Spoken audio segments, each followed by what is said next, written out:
Hello everyone, I know you are going to use this video for falling asleep, so before that, like this video, subscribe to the channel and let me know where you are from, also what time is it.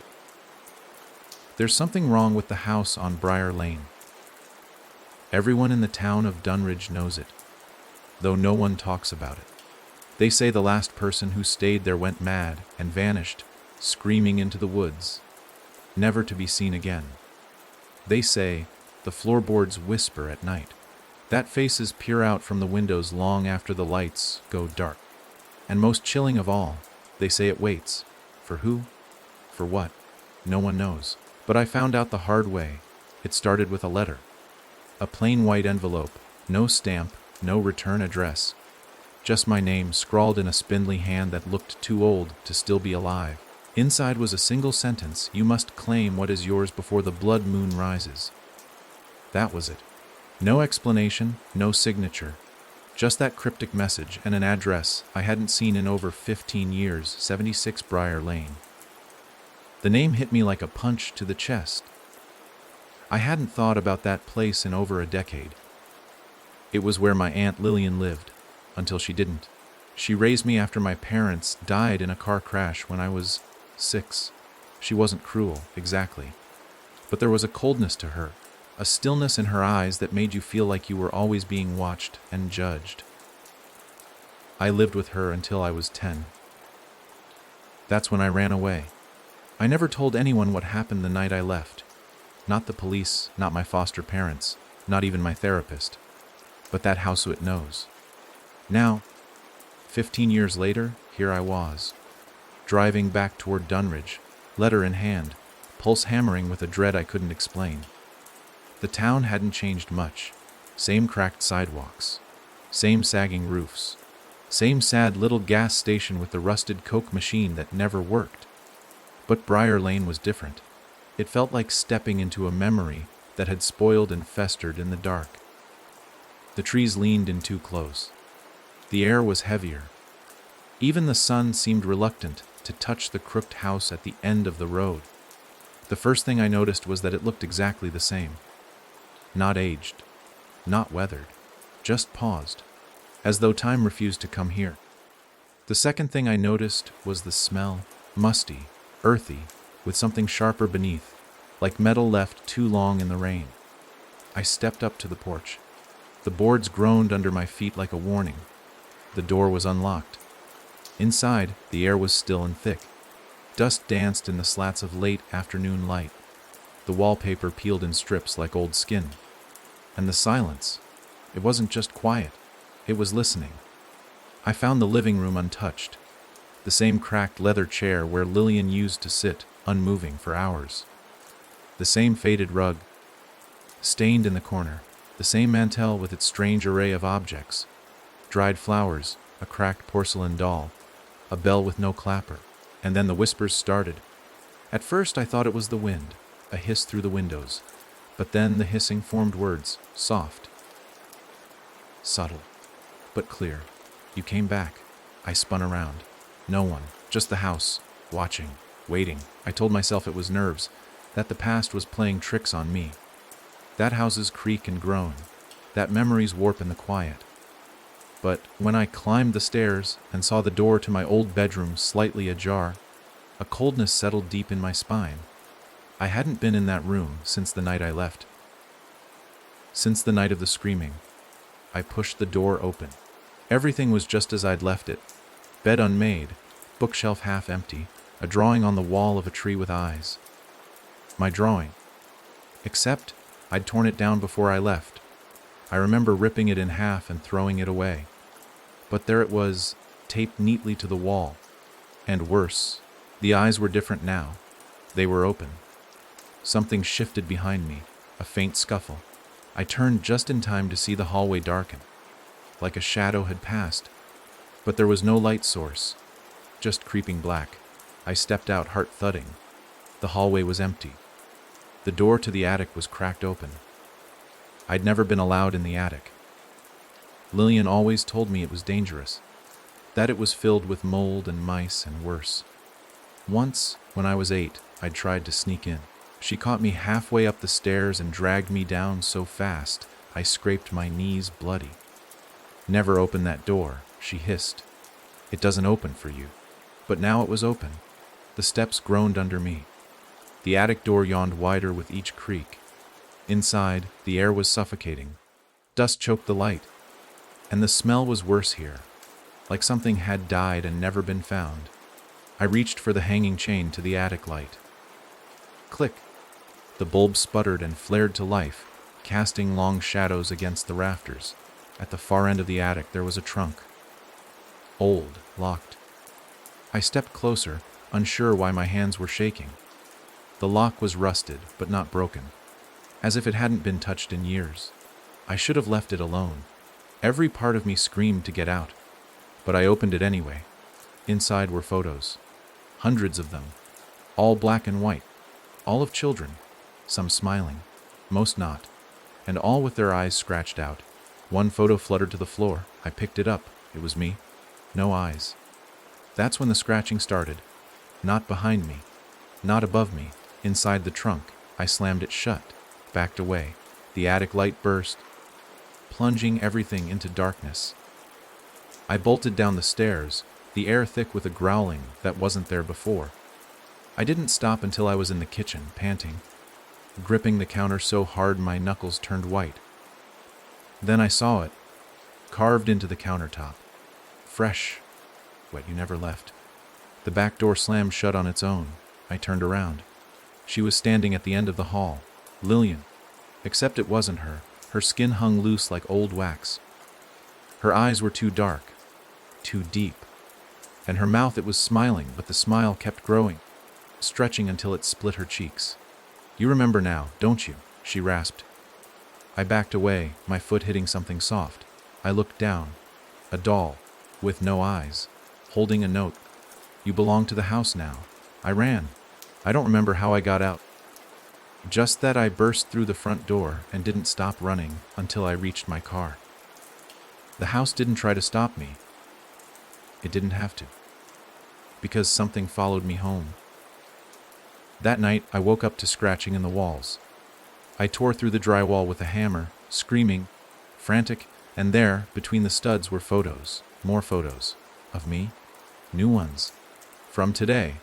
I don't know who took them, I don't know how.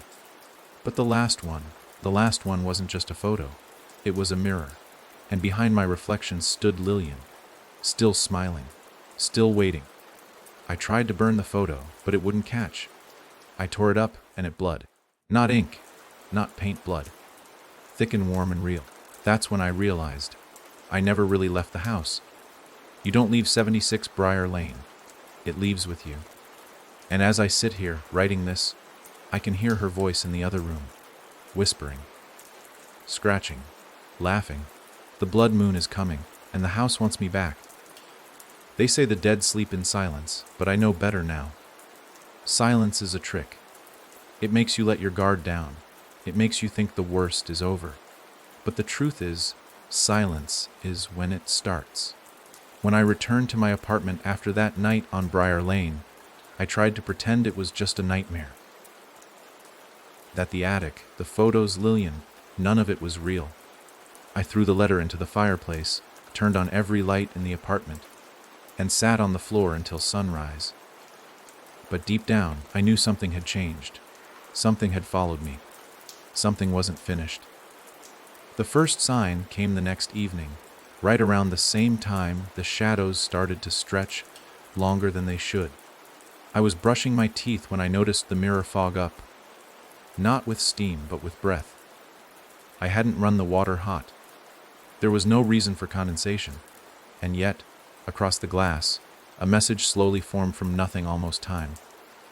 The letters were jagged, like they'd been scratched from the other side.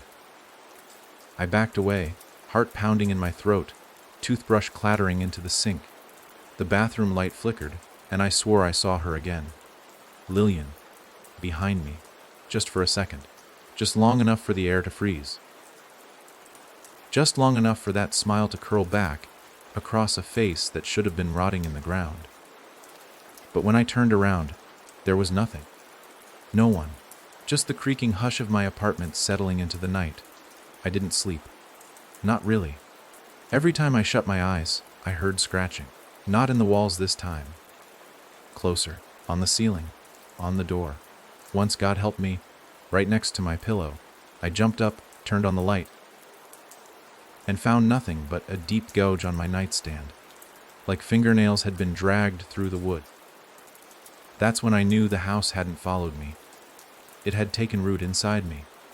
Every time I breathed, I felt its presence growing. Wrapping tendrils of memory and shadow around my spine, feeding on fear I didn't even know I still carried. The next morning, I called a priest. A woman named Father Marianne. I didn't know who else to reach out to. I could hear how insane I sounded as I explained what was happening. But I didn't care. She didn't laugh. She didn't even flinch. She asked only one thing: did you see it before or after the blood moon rose? I blinked. What does that mean? She didn't answer me directly. Instead, she told me to meet her that night. She gave me an address. An old church on the outskirts of town. Said she could help me break the tether. I asked what that meant, and she told me, some homes aren't built with wood and nails. Some are made from grief, from hate, from need. And when something inside that place needs you, it doesn't let go. She hung up before I could ask more. I drove out just after sunset. The sky was bruised purple and gray. The clouds like gauze pulled across a wounded sky. The church was abandoned, or at least it looked that way from the outside.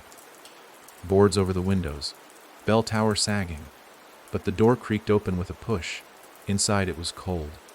Not drafty dead, the kind of cold that seeps into your bones, that whispers of grave dirt and wet stone. Candles burned along the aisle, leading toward the altar, where Father Marianne waited. She was younger than I expected, barely 40 maybe. Dark eyes, sharp cheekbones, and a stare that looked like it had seen too much and forgotten nothing. She wore a tattered priest's collar over a thick wool coat, and around her neck hung a rosary that looked rusted instead of silver. She asked no questions, just told me to sit. Then she began to chant. It started low, barely a hum. The language was old, and I couldn't understand it. But the effect was immediate. The air thickened. My lungs ached with every breath. I felt pressure in my ears like I was underwater. Then came the sound, the scratching, louder this time, furious, as if a dozen hands were clawing from the inside of my skull, trying to dig their way out. I screamed.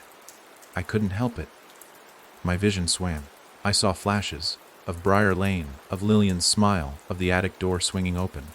I saw myself, young, terrified, running down a hallway that stretched forever, and then something new. A figure in the shadows, not Lillian, something else, something older, watching her, whispering to her. That's when I understood. Lillian didn't control the house controlled her. I came to lying on the cold stone floor of the church, soaked in sweat. My nose was bleeding. Father Marianne stood over me, pale and shaking. It's worse than I thought, she said. I tried to ask her what she meant, but she held up a hand. You were marked. Long ago. Before you ever ran away. That house, it chose you. Why me? She hesitated. Because you survived. She went on to explain that 76 Briar Lane was older than the town itself. That it had once been a gathering place. Not for neighbors or townsfolk, but for those who fed on suffering. A kind of ritual site. A beacon for things better left unnamed. Every few decades, the house would wake up, and it would need something, someone, to keep it grounded. Lillian had been the last, and before her, her sister, and before her, their father. Generations, cursed in silence. I was the first to escape, the first to break the chain. But I had returned, and the house was hungry. There was only one way to stop it, she told me. I had to go back. Not to destroy it, that would never work, but to seal it, to trap the thing inside before the blood moon rose. A ritual, buried in forgotten texts, required 3 things: a mirror from the house, a personal item buried in the soil of Briar Lane, and a name. A name. She nodded. The name of the thing that lives in the walls. How the hell am I supposed to find that? You already know it, she said.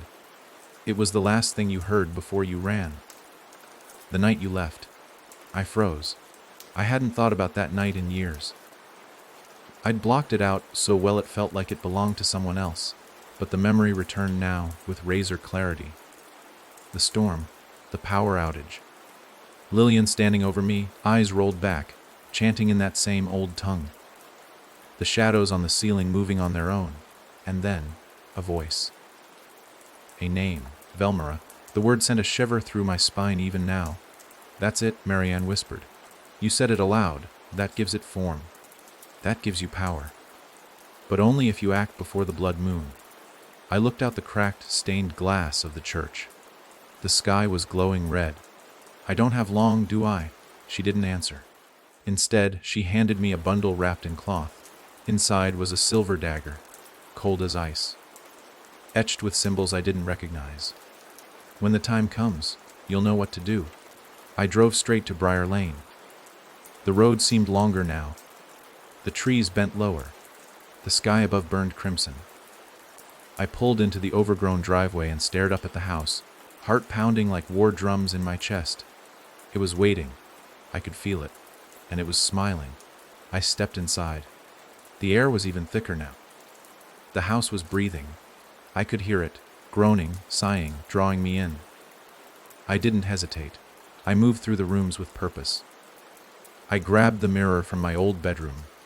I dug up the soil beneath the window where I once buried my favorite toy after Lillian punished me. And then I walked back to the attic. This time, the door didn't creak.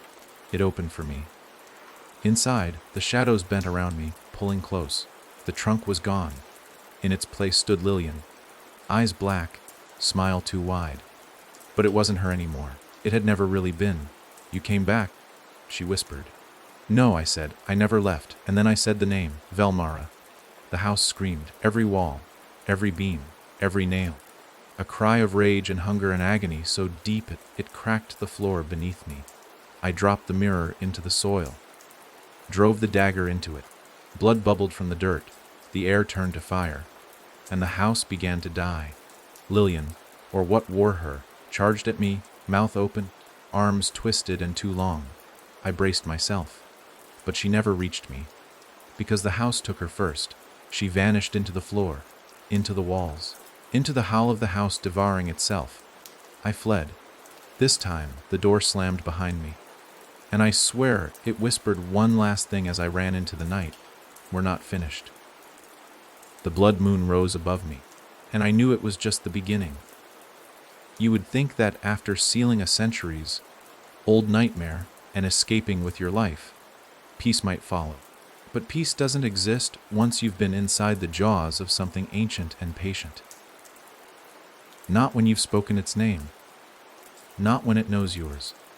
The house on Briar Lane didn't just haunt me, it recognized me.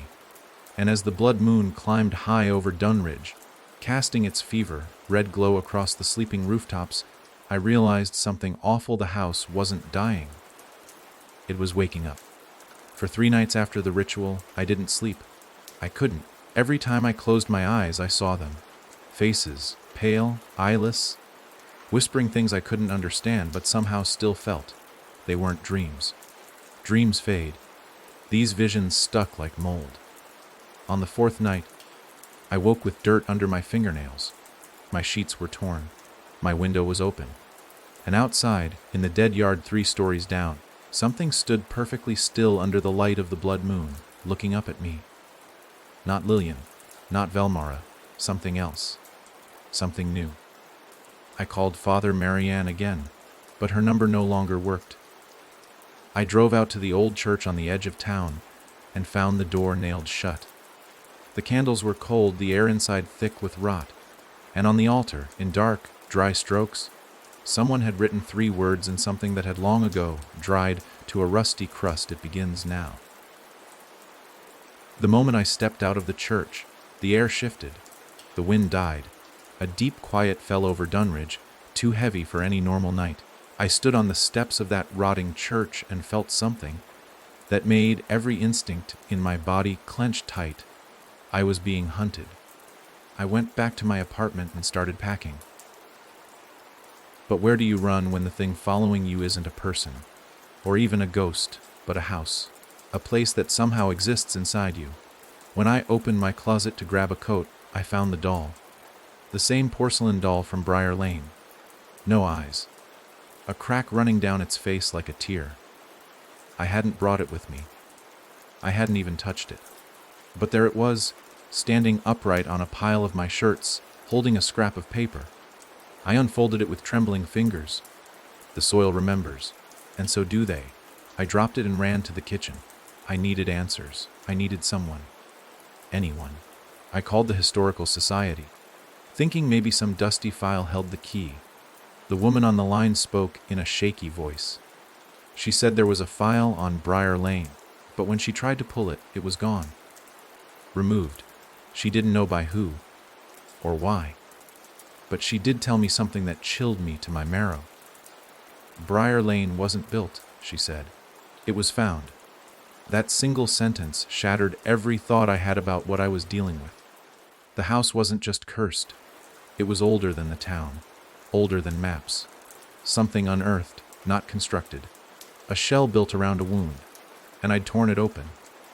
I drove to the edge of the woods outside town, to the place where stories say the last child who escaped the house had run screaming into the trees, never to return. The same woods I'd run through all those years ago. I thought maybe, just maybe, the land could tell me something. I brought a flashlight and a bag of supplies, heart hammering with dread. The deeper I went, the quieter the world became. No crickets, no wind, just the crunch of my boots on dead leaves and the distant sound of something breathing. An hour in, I found it. A clearing, a circle of dead trees around a patch of blackened earth. In the center, a stone well, half collapsed and choked with vines. And all around it, symbols. Carved into bark, scratched into the stones. They matched the ones etched into the dagger Marianne had given me. And one of them, fresh, still wet, as if it had just been carved. I reached out to touch it, and something whispered my name, not from the trees. From inside the well, I froze, leaned closer. The darkness at the bottom of the well seemed alive, twitching like muscle under skin. And then I saw the eyes. Dozens of them, blinking, watching me. I stumbled back, but the whisper followed. You spoke its name. Now we remember yours. I ran. The woods warped around me. Paths shifted. Trees leaned in. And I realized then, this wasn't a forest. It was the house. It had spread. Its rot had infected more than just Briar Lane. It was reaching outward now, stretching roots into the land, pulling places into itself. And I was at the center. I tripped on something solid and went sprawling. My flashlight rolled away and landed on fabric. A coat, old, tattered, wrapped around a skeleton. Small, child-sized, and in its bony hands a key. The moment I touched it, the ground beneath me cracked open. I don't remember the fall. Just the cold. The dark. The sound of wind churning in a place without air. When I opened my eyes, I wasn't in the woods anymore. I was in the basement of Briar Lane, but deeper, older. The walls weren't brick or stone, but bone. The floor pulsed like a heartbeat, and I wasn't alone. They were there. All of them. The children from the photos, pale, hollow, watching with empty sockets. They didn't move, didn't breathe, just stared. Then one stepped forward. It opened its mouth and screamed, but no sound came out, just a feeling, a memory, of pain, of fire, of Lillian, standing over them, chanting, smiling, offering their fear like a gift to something unseen. And then I understood. Lillian hadn't been possessed. She had made a deal that required sacrifice, blood, pain, a deal passed down through generations. And when I ran as a child, I broke the chain. The house was never supposed to lose its hold. It had waited all this time for me to return and finish what I started. I looked down at the key in my hand. It pulsed with warmth. The children watched. I turned toward a rusted door at the far end of the basement. It matched the key. With shaking hands, I stepped forward and unlocked it. The door creaked open, revealing a stairway descending into black. I took the first step, and the door slammed shut behind me. The blood moon outside flared brighter, staining the sky a deeper red. Above, the town of Dunridge slept, unaware that something beneath them was stirring. Because I hadn't sealed the house, I had woken it up, and it was hungry. Again. There's a moment, just before your foot touches the next stair, where your body begs you not to move. Where your mind claws at logic, at safety, at anything that resembles sense. But sense doesn't exist in the space beneath the house on Briar Lane. That place mocks logic, it warps it. And as I descended into the darkness with the ancient key still warm in my palm, I realized something far worse than fear. I was no longer trying to survive. I was trying to understand. And that hunger for truth, that stubborn craving to know, was exactly what it wanted. The stairs didn't creak, they pulsed. Each step gave beneath my weight, soft and sinewy, like walking on a tongue. The walls weren't carved, they were grown, ribbed and damp, lined with hair, thin cracks that bled slow rivulets of something black and sticky. My flashlight, now weak and flickering, barely pushed the dark away. It felt like I was walking through the inside of something alive, something asleep, but dreaming. I don't know how long I descended. The air grew colder, denser, and every so often I'd hear a whisper or a memory. Lillian's voice. My own childhood sobs. My parents screaming from the crash that took them. It spoke in regret, in grief, in the things we bury and pretend are gone. And I started to wonder, maybe this place didn't just hold evil. Maybe it fed on what we bring in with us. At the bottom of the stairs, there was a door. A simple, rotted wooden door with no handle. Just a symbol carved into the center.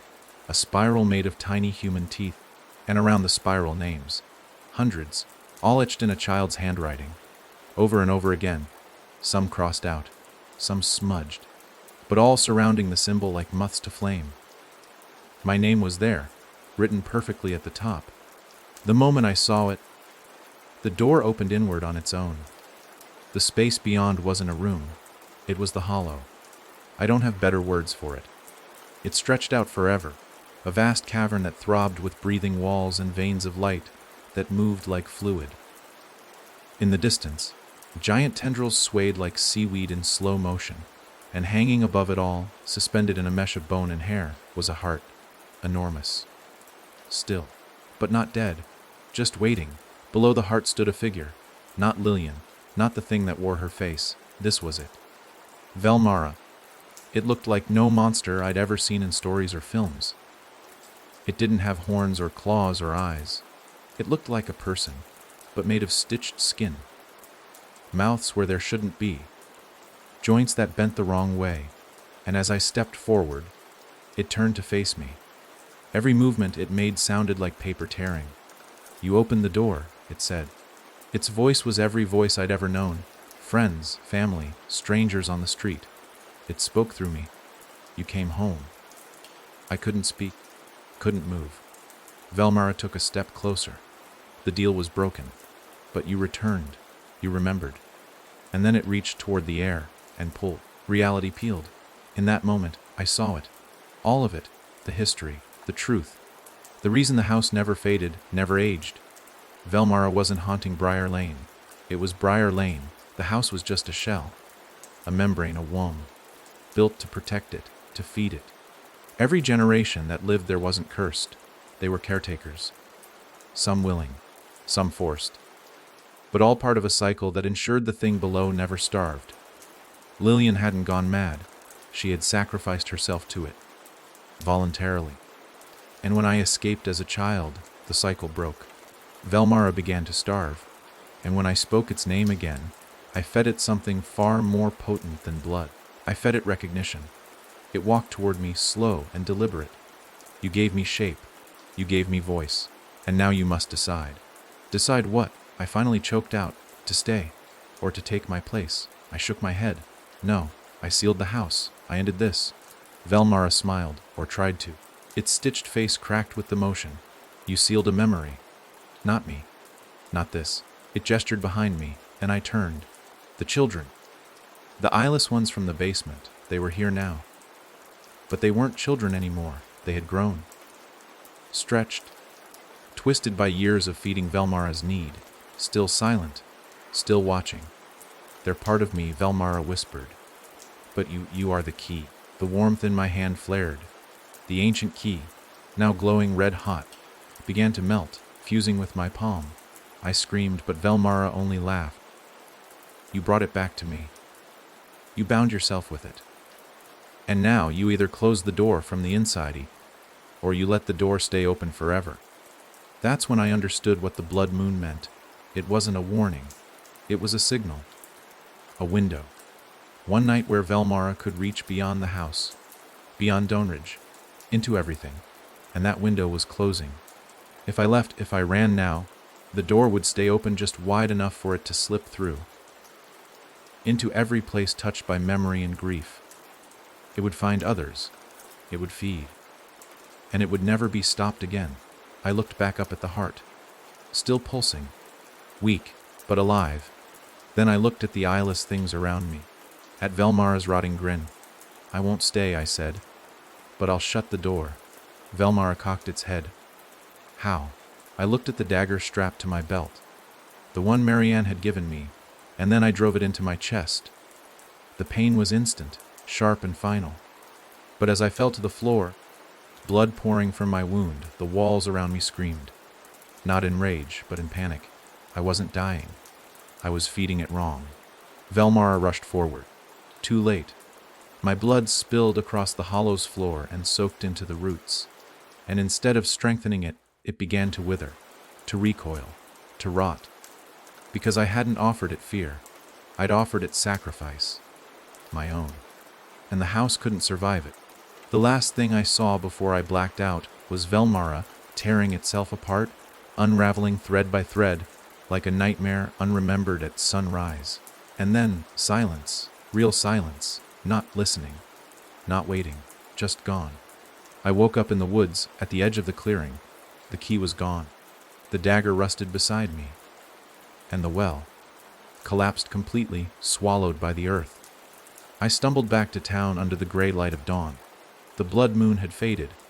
The house on Briar Lane was gone, flattened, as though it had never been built. No one in town remembered it, not even the street. And in my pocket, one last relic, the porcelain doll, still blind, still cracked, but no longer holding a note. Instead, it hummed. A lullaby I hadn't heard since childhood. And I realized the house may be gone. But something still remembers me. It didn't start humming right away. For 3 days, the doll remained silent, just a relic. A leftover from a nightmare I thought I had buried beneath the ruins of a vanished house. I kept it locked in a box under my bed, wrapped in 3 layers of cloth, like that could contain whatever poison pulsed inside it. I didn't sleep much, not because of fear, but because my dreams were empty, hollow, as if something had been taken from them. There were no whispers, no images, just endless dark. I convinced myself that was a good thing. That peace had finally arrived, but deep down, I knew better.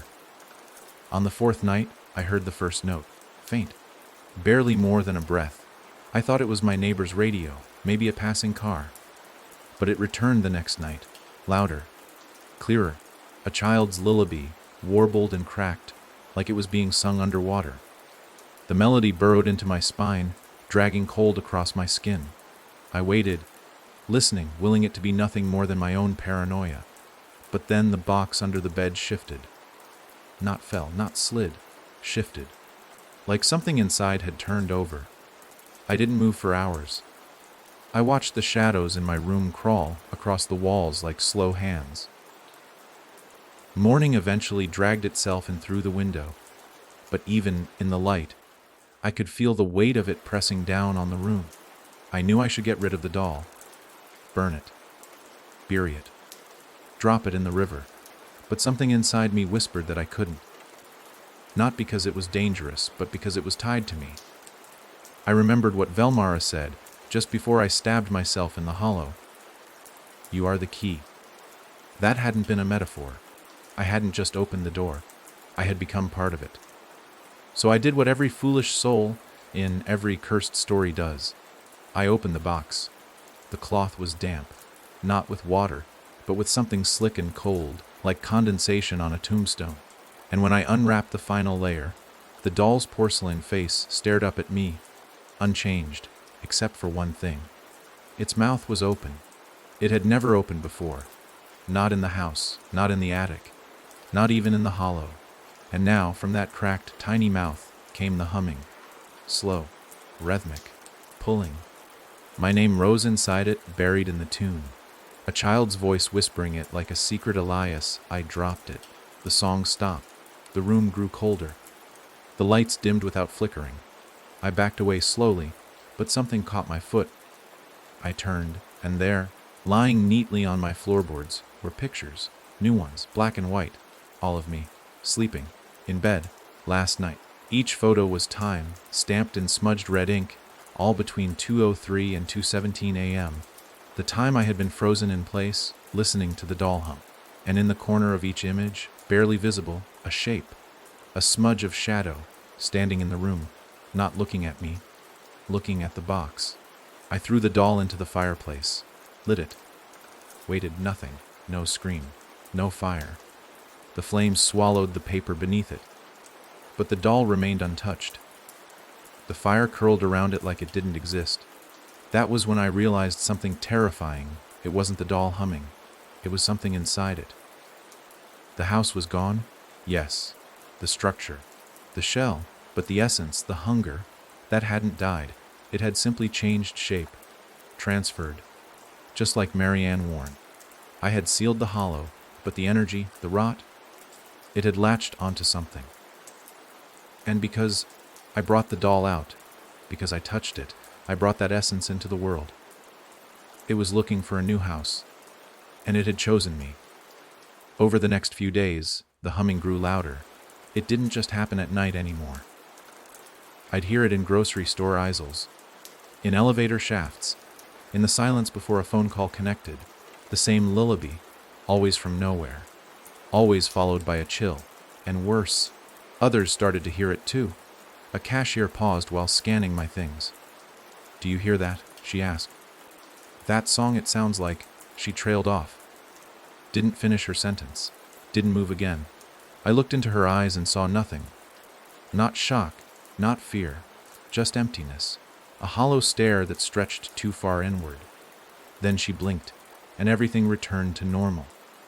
She smiled like nothing had happened. But her eyes didn't match the smile. Her eyes whispered, "You brought it with you." I went home and started recording myself sleeping. I set up a camera on a tripod, pointed it at my bed, and left it rolling. The next morning, I watched the footage. The first hour was normal, me tossing, turning, the usual insomnia. Then, at 2:07 a.m., the sound started. Not the humming, something beneath it. Knocking, from inside the wall, 3 times. Then silence. Then a creak, as if the closet door moved an inch. My sleeping self didn't stir. At 2:11 the shadow appeared. The same smudge from the photographs. No form, no face. Just a vertical bend in the air. It didn't walk. It leaned. Leaned forward. Leaned over the bed. Leaned toward the camera. And at 2:14 the doll's mouth opened wider. The hum became a scream, inaudible but visible on the audio waveform. A spike, sharp, precise. Then, silence. The shadow vanished. The doll closed its mouth, and I turned over in my sleep and smiled. A smile I don't remember making. That day, I boarded up every window, turned every mirror to the wall. I stopped answering my phone. Friends called, texted, knocked at the door. I said nothing. I didn't trust my voice. Didn't trust what might come out of it if I opened my mouth. Because the humming had moved inside me now. I could feel it. Behind my teeth. In my spine.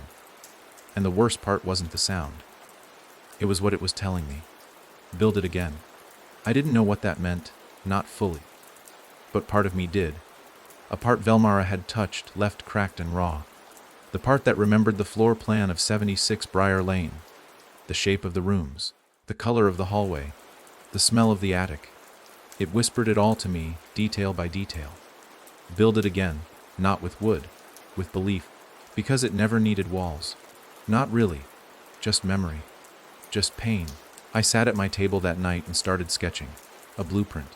My hands moved before my mind did. The layout of the house poured out of me like blood from a wound.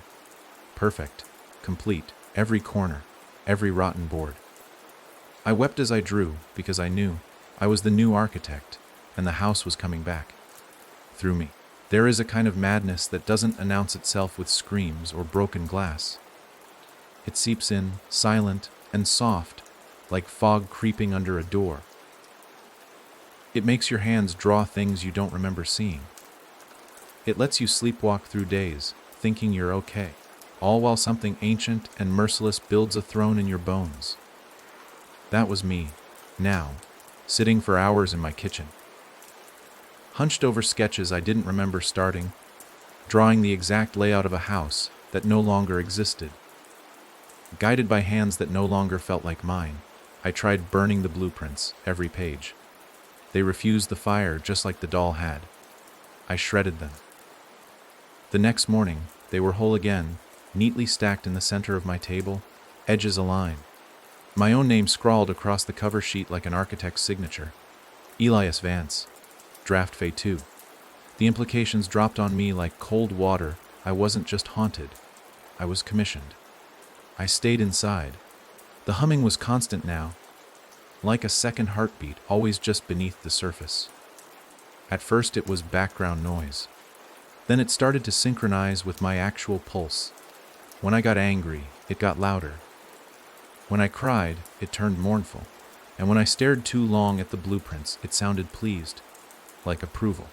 At 3:11 a.m., always that exact time, I began to hear footsteps above me. I lived alone. My building didn't even have a second story. Yet the sound was unmistakable, weighty, deliberate steps, crossing the ceiling slowly, pausing above my bed. Sometimes the light bulbs flickered. Sometimes they exploded. I called a contractor. I told him I wanted to redesign my living room, make some changes. He came by with tools, blueprints of his own, a cheerful ignorance in his eyes. He didn't last more than 10 minutes. He took one look at my hand-drawn plans, turned pale, and muttered something about a bad feeling. Then he left, tools untouched. He called that night, drunk and scared. He kept saying, "The proportions are wrong. They're mathematically impossible. The hallways, they shouldn't bend like that." I asked what he meant. He just whispered, "It's bigger inside than it looks outside," and hung up. He was found dead 2 days later. No wounds. No struggle. Just gone. A heart stopped mid-beat in the middle of his living room. Clutched in his hand was a crumpled piece of paper. My blueprint. After that, I tried reaching out to Marianne again. Father Marianne, the only person who ever seemed to understand what was happening. I searched her name online, dug through obituaries, church records, even Facebook. Nothing, like she'd never existed. I went back to the abandoned church. It wasn't abandoned anymore. A fresh coat of paint, a different name on the sign. A cheerful woman at the door who swore they'd been open for years. No knowledge of a Marianne. No record, no clue. But the basement was still there. She let me down to see it, thinking I was some history nut. I nodded along, pretending to admire the architecture while my eyes scanned the stone. The dagger was gone. The symbols were painted over. But when I pressed my palm to the floor, the humming inside me matched the cold stone under my hand. And I knew, whatever had begun, whatever I thought I'd ended beneath Briar Lane, it was still awake, and now it was using me to rebuild. The blueprint grew more detailed by the day. I found myself adding rooms I'd never seen. A nursery, a pantry, a hallway that looped back into itself. I started dreaming of doors, dozens of them. Some locked, some open, all leading deeper into something I could never fully map. I'd wake up with those rooms already drawn on the blueprint, perfectly scaled. I asked no one for measurements. I used no ruler. And yet, every corner was exact. One night I discovered something new in the plans. A trapdoor beneath the kitchen, leading to a place labeled the Remembering Room. I didn't draw that, but the ink was my handwriting. My pulse slowed when I read the label. It was too specific, too deliberate. The name filled my mouth like ash, and as I stared, I saw another addition being etched into the blueprint right in front of me, the lines forming on the paper without a pen. A door, marked with one word: welcome. I flipped the table, screaming, slamming fists into walls. I punched mirrors, I screamed at the doll, at the house, at Velmara, at God. I thought maybe, just maybe, it would be enough to shake it. That rage could sever the thread. But the house didn't fight back. It didn't scream. It didn't strike. It waited, like it always did. That night, I left the apartment for the first time in days. I walked until my feet blistered, trying to outrun the song still humming behind my ribs. I ended up back in Dunridge, staring at the empty lot where 76 Briar Lane once stood. Only now, it wasn't empty. A foundation had been laid, fresh cement, unmarked wood planks stacked in neat rows. No workers, no equipment, just the beginning. My legs gave out. I sat in the dirt, sobbing, hands clawing at the earth. Somewhere deep in the shadows, I heard the floorboards groan, even though there were no floorboards yet. I returned home and found the doll waiting on my pillow, its mouth wider than ever, and now its eyes were open, black, bottomless, and leaking, not blood, ink. It seeped down its cheeks and dripped onto the blueprint beside it, soaking into the lines like it was approving the next phase. My phone vibrated once. A new voicemail. I played it. It was my voice, speaking calmly, reciting an address I didn't recognize. Then silence.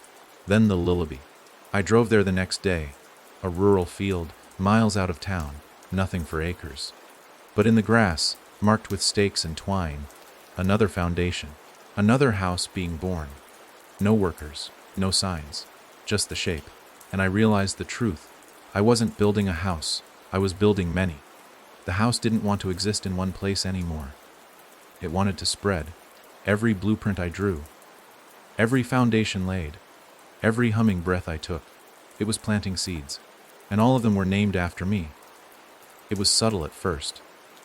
Just a twinge in my jaw when I yawned, like a cramp too deep to stretch. Then the taste came. Faint, metallic, sour. I brushed my teeth 4 times a day, rinsed with mouthwash. Even scraped my tongue until it bled, but it never left. That bitter taste hung at the back of my throat like a warning. The humming had become part of me now, a background song only I could hear, woven into the rhythm of my breath, my thoughts, my body. I no longer wondered if it would stop. I began to wonder what would happen if it did. The blueprints had changed again. They no longer required my hand. The papers multiplied on their own, growing like fungus in damp corners of my apartment. I'd wake up and find new sheets tucked under my pillow, or slipped inside books I hadn't touched in years. Each one showed a different layout. Variations of Briar Lane, but warped, some with staircases that led nowhere, rooms with no doors, a closet that when opened, spiraled inward infinitely. And always, at the center of every house a room labeled the Remembering Room. I tried tearing them up. I did it with trembling hands, whispering apologies to no one, to something I hoped wasn't listening. But it was. It always was. The moment I destroyed one page, 5 more would appear in its place. And then the changes began, not in my surroundings, but in me. My skin, once pale and smooth, began to roughen. Dry patches bloomed across my arms. I scratched until they bled, and beneath the flakes of skin, I found patterns. Thin lines, like tattoos etched by invisible needles, spirals, symbols, floor plans. It was as if the blueprints had grown impatient and had started to draw themselves directly onto my body. The worst part wasn't the pain. It was the recognition. I knew the layouts by heart. I could close my eyes and walk every hallway, step into every chamber. Even the ones that weren't real yet. Even the ones I'd never drawn. One night, I passed a mirror and stopped cold. Something was watching me from inside my reflection. Not standing behind me, not a shadow. Inside the glass. Staring back with my eyes, but older. Black-veined, smiling too wide. It raised a hand and tapped the other side of the glass 3 times. Knock, knock, and I felt it. From within my own skull. I smashed the mirror, but the humming didn't stop. It got louder. Giddy almost, like laughter muffled through a wall. That night I didn't sleep. I couldn't. My joints ached. My teeth felt too large in my mouth. I sat in the bathtub with the lights off, curled like a child hoping to drown it out. But that's when I heard them. The voices. Dozens. All whispering in unison. They came from the drain. Some begged for help, some laughed. But one voice, the loudest, was mine. We remember you. I ran. Out of the apartment. Into the streets. No jacket. No shoes. Just the cold biting at my skin and my own heartbeat pounding in my ears. I didn't know where I was going until I found myself back in Dunridge. Standing in front of a house I didn't recognize. But the blueprint in my mind did. It hadn't existed yesterday. But there it was, fully built. Gray shingles. Dark windows. No mailbox. No driveway. Just there, dropped like a wound onto the block, as if it had always been part of the neighborhood. I didn't knock. I didn't have to. The door opened as I approached, swinging inward with a low groan, and a wave of cold, stale air brushed against my face. Inside, the walls pulsed. Literally moved like a slow breath. And I knew I wasn't standing in a house. I was inside a copy of Briar Lane. The smell hit next. Earth and metal and decay. I stumbled through the front hall, calling out. But no one lived there. At least, no one human. I turned a corner and saw the staircase, familiar and wrong at the same time. My hand moved without thinking, dragging fingertips along the banister. The wood was damp. Warm. It shivered under my touch. That's when I heard the humming. Not from me this time. From above. The same tune. The same dull song. But layered now, with voices. Children's voices weeping. Singing. Remembering. I climbed. I didn't want to. My body shook with dread. But something deeper than fear pulled me upward, foot by foot, step by step, until I reached the 2nd floor. And there she was. Standing at the end of the hallway. Not Lillian. Me. Or rather the reflection from the mirror. Only now it wasn't trapped behind glass. It stood upright, wearing my face like a mask. Eyes hollow. Mouth stretched into a grin carved with too many teeth. "Why did you leave?" it asked. I tried to speak. Nothing came. "You were chosen. You built us. And now, we're building you." It stepped forward. The floor melted beneath its feet, turning to soft rot. "You're not Elias anymore. You're foundation." The words struck like thunder in my chest. I ran. Down the stairs. Out the door. Into the night. But the street was gone. The town was gone. The world was walls now. Twisting corridors. Doors that opened into the same room. Windows that looked into more windows. I was lost inside my own creation. The seeds had bloomed. And I was the soil. I collapsed, screaming. The humming crescendoed. And then, silence. When I woke, I was back in my apartment. Blueprints everywhere. Taped to the walls. Sprawled on the ceiling. Carved into the floor. The doll sat on my desk. Smiling, mouth closed, eyes dripping ink. And across its chest, scrawled in black, only 13 more houses to go. And that's when I understood. This was no longer about me. It never was. I was just the beginning. 13. Such a simple number. One less than a superstition. One more than a dozen. But when written across the doll's chest in that tar, like ink, it felt heavy, like a countdown whispered from beneath the floorboards. 13 more houses. I didn't know what would happen after that. I didn't want to. But something inside me, the part Velmara had touched, split, twisted, told me it wouldn't be the end. It would be the opening. The houses weren't buildings. They were mouths. And once the 13th was complete, they would open wide enough to swallow everything. I should have left. I should have fled to some far corner of the world where nightmares don't bloom into architecture. But I knew better now. The houses weren't rooted in geography. They were rooted in memory, and no one remembers you better than yourself. You can't outrun your own mind. You can't exile your thoughts. And you can't hide from something you're helping build. It began again the next morning. A sharp knock at the door. I opened it expecting no one, as usual. Instead, there was a cardboard box, unmarked, sealed with brittle yellow tape. I didn't touch it. I knew better. But I didn't have to open it to understand what was inside. Blueprints. A new house. Number 2. The box sat untouched in the corner for hours. I paced the apartment, the doll watching from the table, its eyes slowly turning to follow me. At 3:11 p.m., a mirror to the nightly knocking, I heard the scraping. Something inside the box shifting, scratching at the cardboard from within. Not violently, just impatiently. When I finally opened it, I expected paper.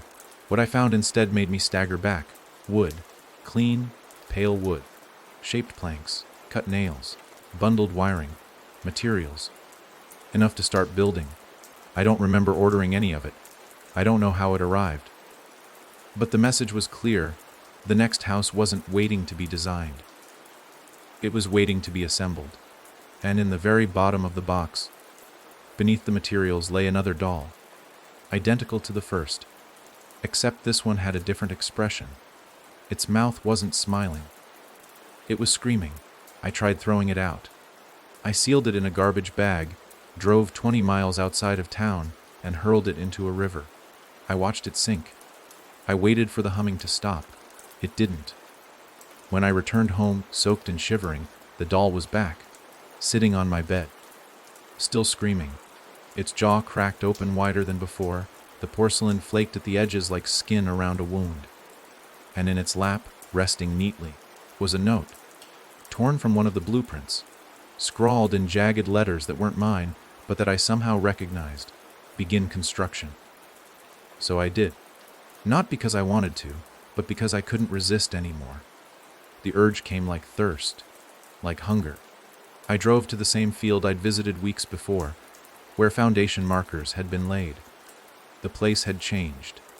Concrete poured, wooden framing half finished, but no signs of work, no tire tracks, no workers, no tools. Just progress, unfolding like mold, silent and inevitable. I found myself walking the halls that didn't exist yet, stepping over beams like muscle memory. I placed my hands on the fresh frame of a door and whispered, "This is the remembering room." The wind shifted, and something sighed inside the house. I snapped out of it, adrenaline spiking. I ran, back to the car, back to the town. But the air followed me, heavy, breathing, as if every house I passed was leaning in to listen. And in every darkened window I saw them. Dolls. Not lifelike. Just shadows shaped like them. Row upon row, like witnesses or watchers or judges. That night, I scoured the internet. I had to know, was this only happening to me? Were there other blueprints, other cursed houses, other cursed builders? There was nothing. No mention of Velmar. No stories about haunted homes like mine. No other survivors. But then I stumbled onto a forum. Obscure. Nearly empty. Titled structures that shouldn't exist. Only one post was recent. Dated 2 days before. User missing teeth. The post rare building themselves again. I saw the hallway twist. My brother walked into a door and didn't come out. He's part of the wall now. If you've heard the humming, get out before it starts drawing on your skin. If it's already started, you're one of us. There's no saving us. We're the walls now. I messaged them immediately. No reply. Their account was deleted an hour later. I sat back, heart thudding, screen flickering, hands shaking. I looked down at my arms. The markings were darker now, raised like scars. Room numbers. Dimensions. Notes and handwriting I didn't recognize. And one symbol stood out, freshly etched into my wrist. The spiral of teeth. Velmara's mark. I stared at it, willing it to vanish, to flake away, to be a hallucination. But it only throbbed gently, like a heartbeat separate from mine. That night, I had a visitor. Not a doll, not a blueprint, a person. Or something wearing a person's shape. I woke to find her standing in the corner of my bedroom. A woman in a yellow dress, soaked in shadows. Her face was featureless, blurred like a painting left in the rain, but her presence was crushing. I couldn't move. Couldn't breathe. She stepped forward once and whispered, in a voice like sand scraping across glass, "You're late." And then she was gone. Not walked out. Not vanished. She just collapsed into herself, like a shadow curling into a crack in the wall. When I turned on the lights, the word 3 had been carved into the window. Not written. Carved. I blinked once and it changed. 10 remaining. They weren't counting houses. They were counting down. I don't sleep anymore. I don't eat unless the humming says I can. The dolls multiply. The blueprints regenerate. And I no longer ask who Velmara is. Because I know. Velmara isn't a name. It's a command. And I've already obeyed too much to stop now. I stopped bleeding. That was the first thing I noticed. I sliced my palm open on a splinter from the new frame I never remembered building. House 4, I think. But no blood came out. Just a slow, dark ooze, thick like sap. It didn't hurt. It didn't clot. It just sat there. My body had stopped behaving like a body. The scabs no longer formed. Bruises no longer bloomed. My skin was no longer skin.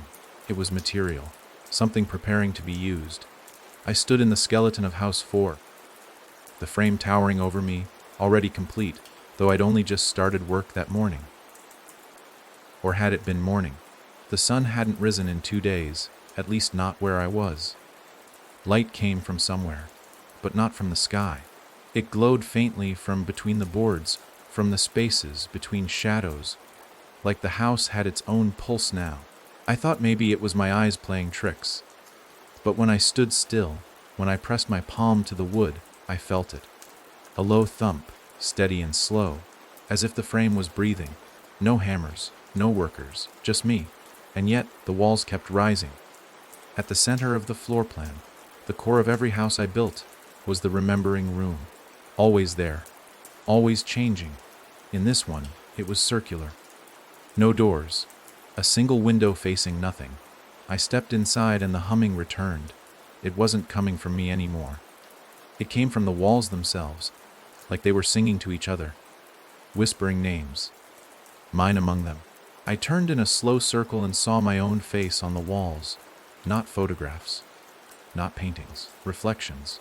Each one flickered like candlelight, grinning wider the longer I looked.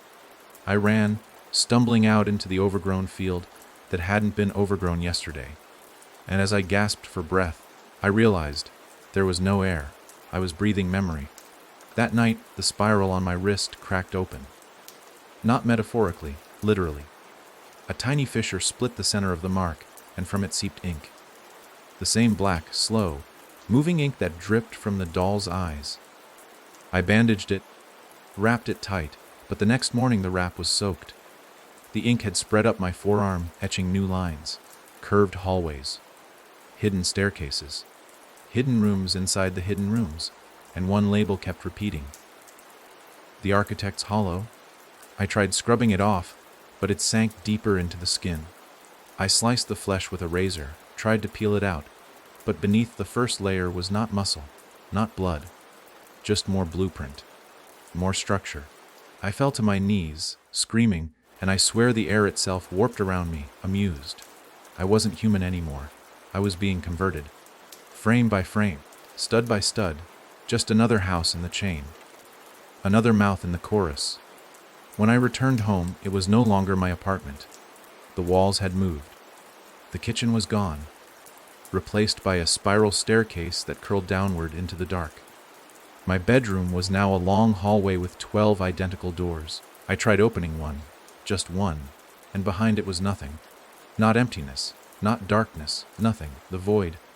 Clean and silent and absolute. I closed it, turned back, and saw that the hallway had changed directions. I was no longer inside my home. I was inside a new house. One I hadn't built yet. House 5. The floorboards beneath me began to splinter. I ran. The ceiling dipped low. Door frames narrowed behind me. I felt the house testing me, reshaping itself with every breath I took, adjusting to my memories, my fears, my shape. A tailor with nails and wood instead of thread and needle. I made it to a window and forced it open. Outside was not the world, not the town, just more houses, dozens, hundreds, stretching as far as I could see. All of them mine, their shapes familiar yet distorted. Some floated inches above the ground, anchored by chains made of bone.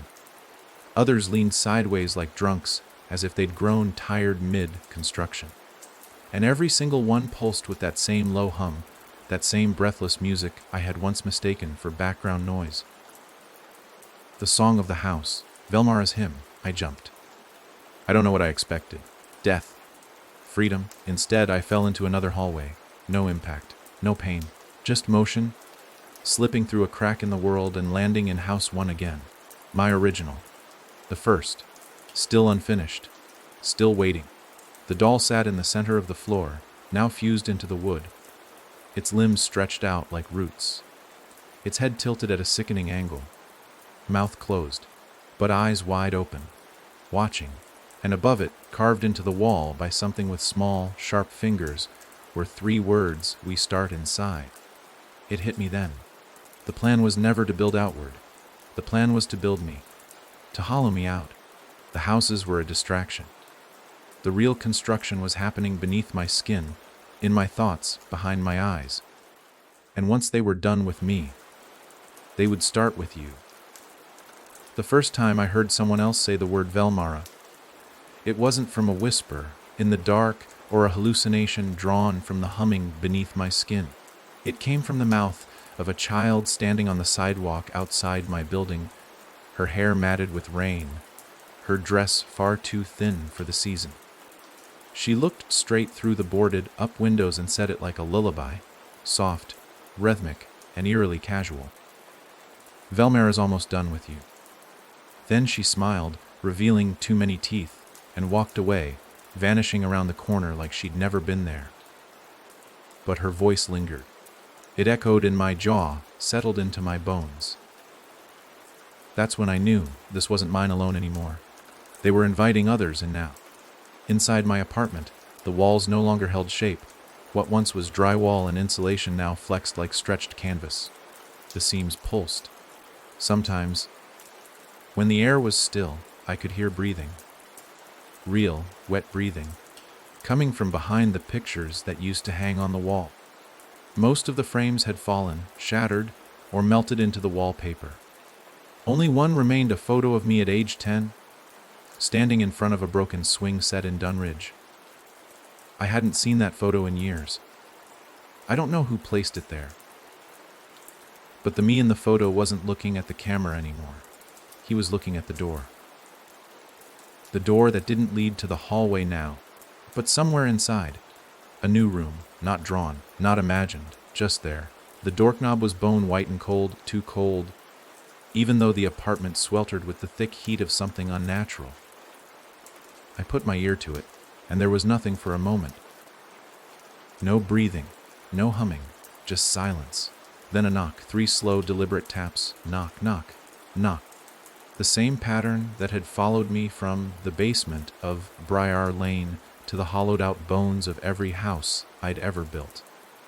The same rhythm Velmara used to mark its arrival. This door, I realized, wasn't just new. It was the first door. The original threshold. The entrance I'd never noticed before. A doorway into the space where Velmara first dreamed itself awake. I opened it. There was no floor, no ceiling.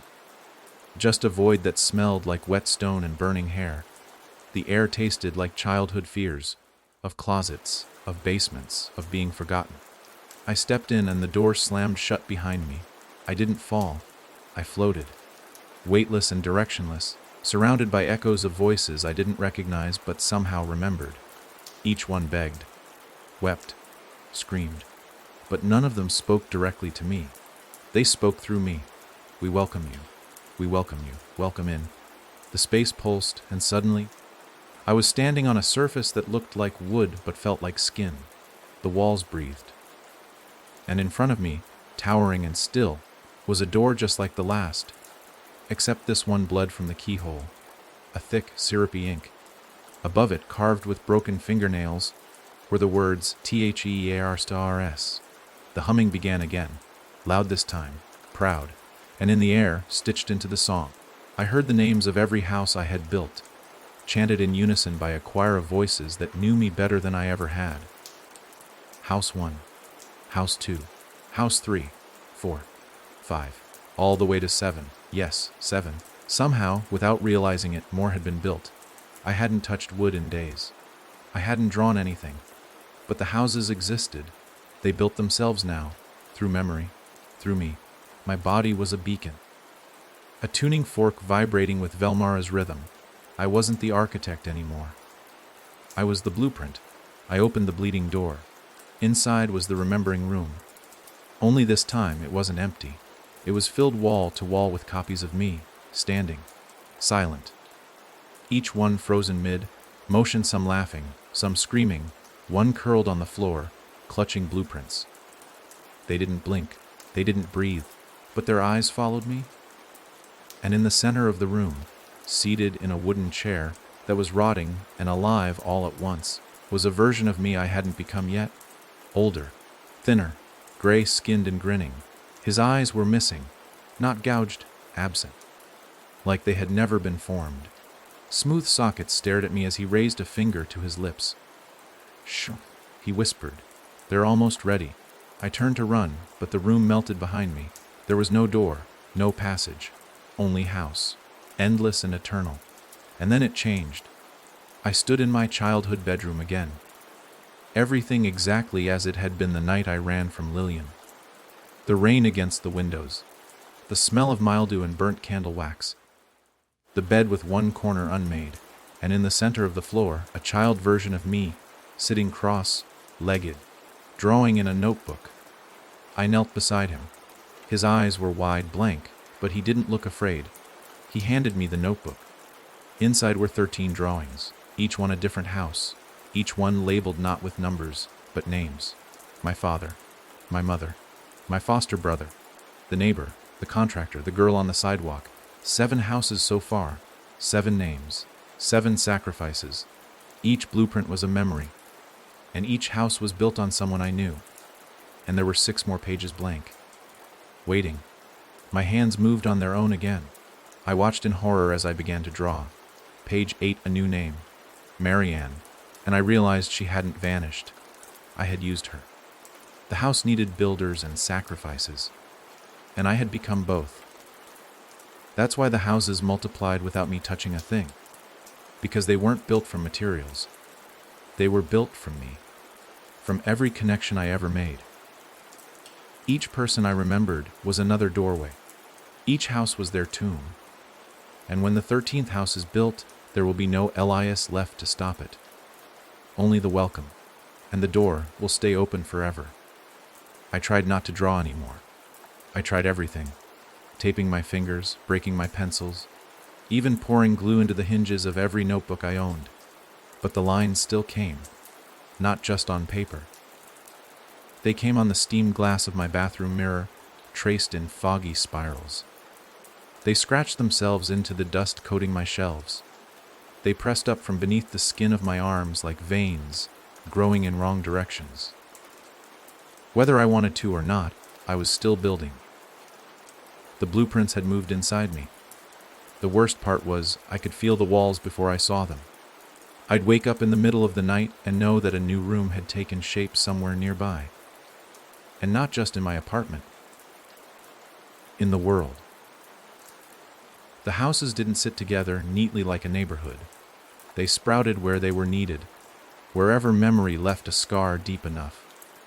Every place I had loved, every person I had feared, every thought I had run from, they were soil. And Velmara's design had no limit. I tested the theory one night. I drove until my tank ran dry, well beyond the edge of Dunridge, into farmland and silence. No one knew me there, no memories, no ghosts. I parked the car and walked until I couldn't see the road anymore. And still, I felt it. The humming, faint but steady, vibrating through the soles of my shoes like a far-off drum beat. And in the middle of an empty field, with nothing but stars above me and dirt below, I found a house. New. Unnumbered. Unreal. Its shape was wrong. Angles curved where they should have cornered. The roof folded in on itself like fabric. The front door had no knob, just a small, round hole that pulsed slowly as I approached. And carved into the wood above it, not with tools but with something living, was a name. My grandmother's. She died when I was 5. I barely remembered her voice, but I remembered the house she lived in. The creaking porch, the smell of lemon polish and dust. And this structure, it had stolen pieces of that place. The railing was identical. The wind chimes dangled in the same spot, but everything was off, as if remembered through someone else's dream. I didn't want to go in, but I knew I had to. I had to see what kind of door I'd left open just by remembering. The inside was worse. The floor groaned like it was breathing. The wallpaper moved in slow waves. Rooms connected in impossible ways. Hallways that doubled back into themselves. Staircases that climbed only to end in walls of meat-colored brick. And throughout the house were mirrors. Dozens of them. Every one showing a different version of me. Some older, some broken. One crying blood with his mouth sewn shut. Another dressed in the yellowed remains of a priest's collar. Marianne's. I screamed and shattered it with my fist, and for a second, I felt free. But as the shards fell, they revealed another room behind the glass. A room I'd never drawn. A room I'd never imagined. It was small, bare, except for a single object, a bed. And in that bed lay me, eyes open, not blinking. And around the bed were 13 dolls, their mouths sewn open, their hands clasped like they were praying. I turned to run, but the house shifted. Doors vanished, corridors twisted. I tried retracing my steps, but I only found more rooms, each one more wrong than the last. A kitchen where every cupboard screamed when open. A bathroom where the sink blawed when I turned the faucet. A nursery with a mobile that spun without wind, playing the lullaby that haunted me since the first doll whispered my name. And then I found the 13th room, unlabeled. Dark. The air was thicker there, like walking through syrup. The walls were lined with skin, human skin. Faces pressed through it, pushing out just far enough to show screaming mouths frozen mid-wail. I backed away, but the door closed behind me, and from the center of the room rose him. The other me, the one with no eyes. The one who had watched me from the mirror, who had whispered to the doll, who had drawn the original spiral. He didn't speak. He just opened his arms, and I heard it, not aloud, but in my bones. "You're almost done." I lunged at him, screaming, trying to punch, to break, to kill. But my fists passed through him like smoke.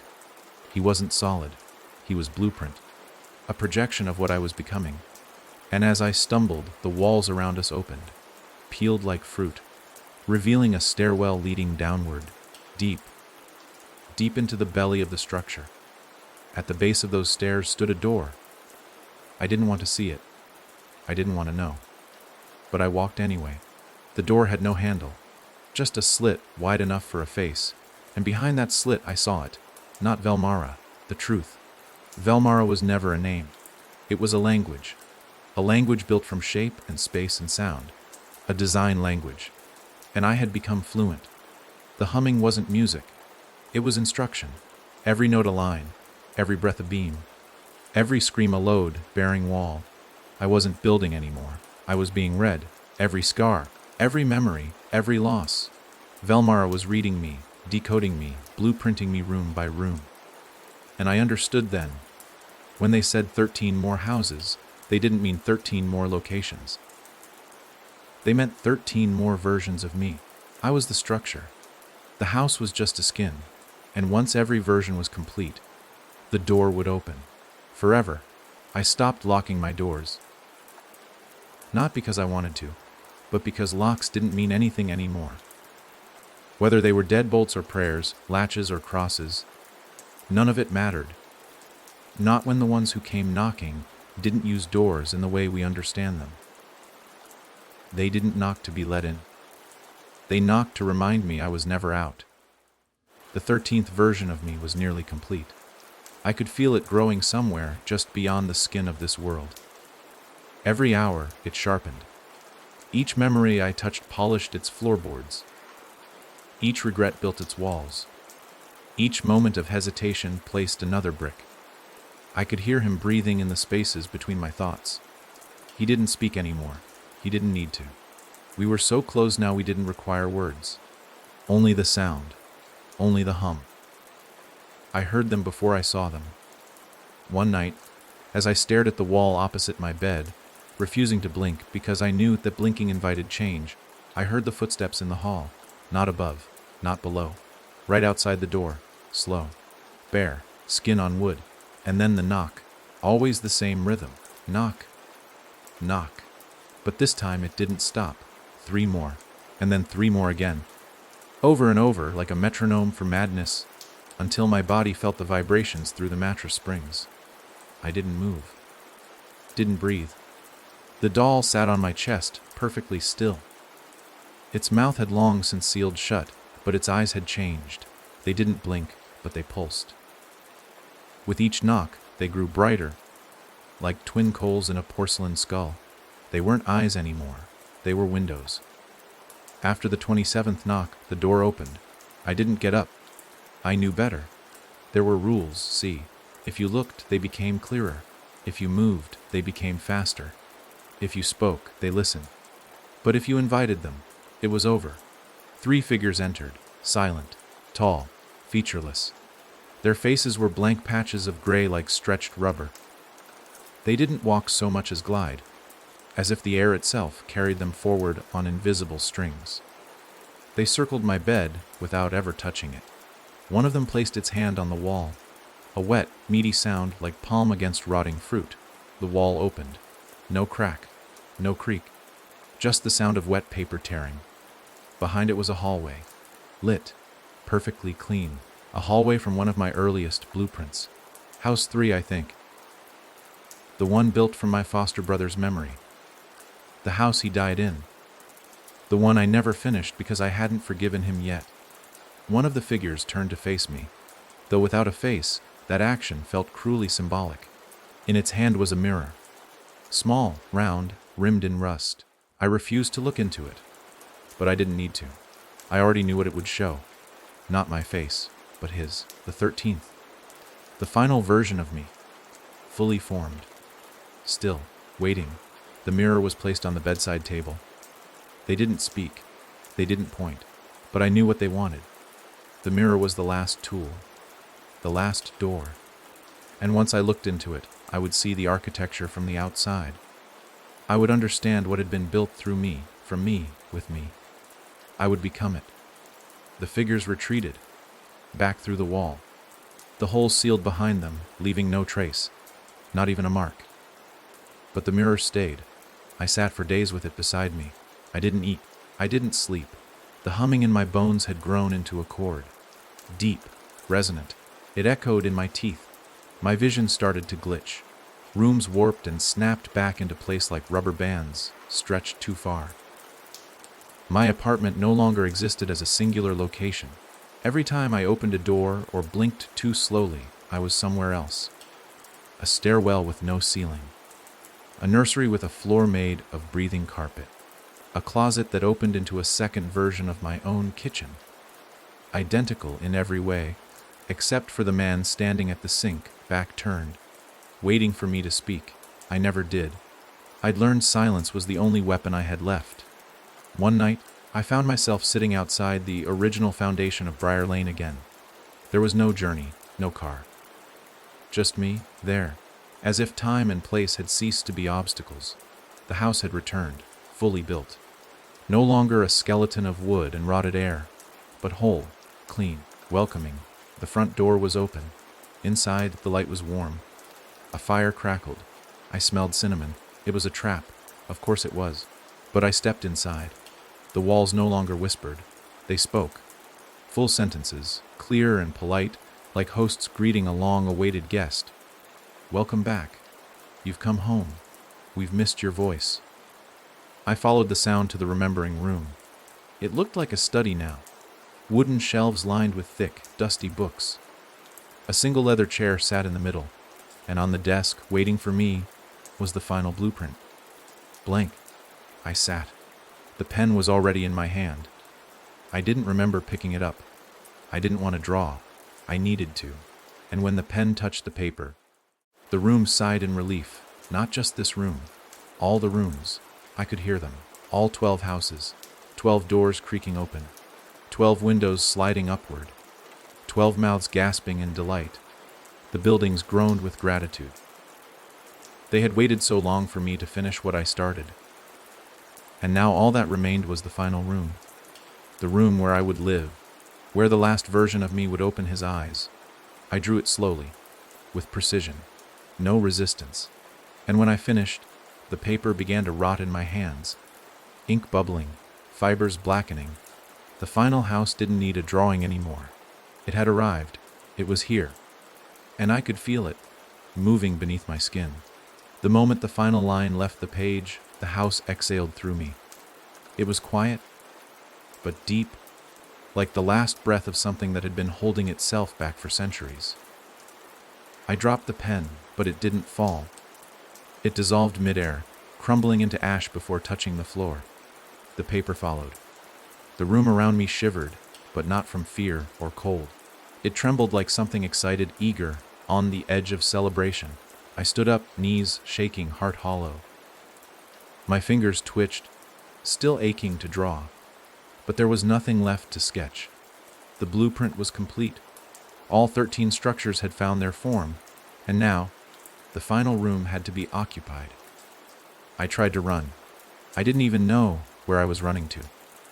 The hallway outside the remembering room had changed. It no longer bent in impossible angles or looped into itself. It had stabilized. The house was no longer shifting. It was waiting. The floor no longer breathed. The walls were solid. Everything felt finished, like a painting sealed behind glass. But the stillness wasn't comforting. It was predatory. The kind of quiet a jungle makes right before the pounce. I moved fast, trying to find the front door. But it wasn't there. There were no exits now. Every window I passed reflected the same image, myself, dressed in the same clothes, but older, tired. Eyes bruised from lack of sleep, hands ink-stained. Every reflection moved a fraction behind my own rhythm, as if they were mimicking me. Or studying. I stopped at one mirror and looked longer than I should have. My reflection blinked. I didn't. Then it smiled, slowly. A grin that reached too far and showed too much. I turned away. When I looked back, the mirror was gone. Then came the knocking, not from a door, from the walls. All of them, all at once, a sound like hands, too many hands, pressing against every surface of the house, begging to be let in, or out, or through. The house trembled again, but this time the breath it took was mine. I gasped and choked, not from fear, but from the sensation of the air around me synchronizing with my lungs. The house and I were now breathing together. One rhythm, one design, one purpose. And that's when I heard them, all of them. Voices, hundreds, maybe thousands, coming from the walls, from the ceilings, from the floor beneath my feet.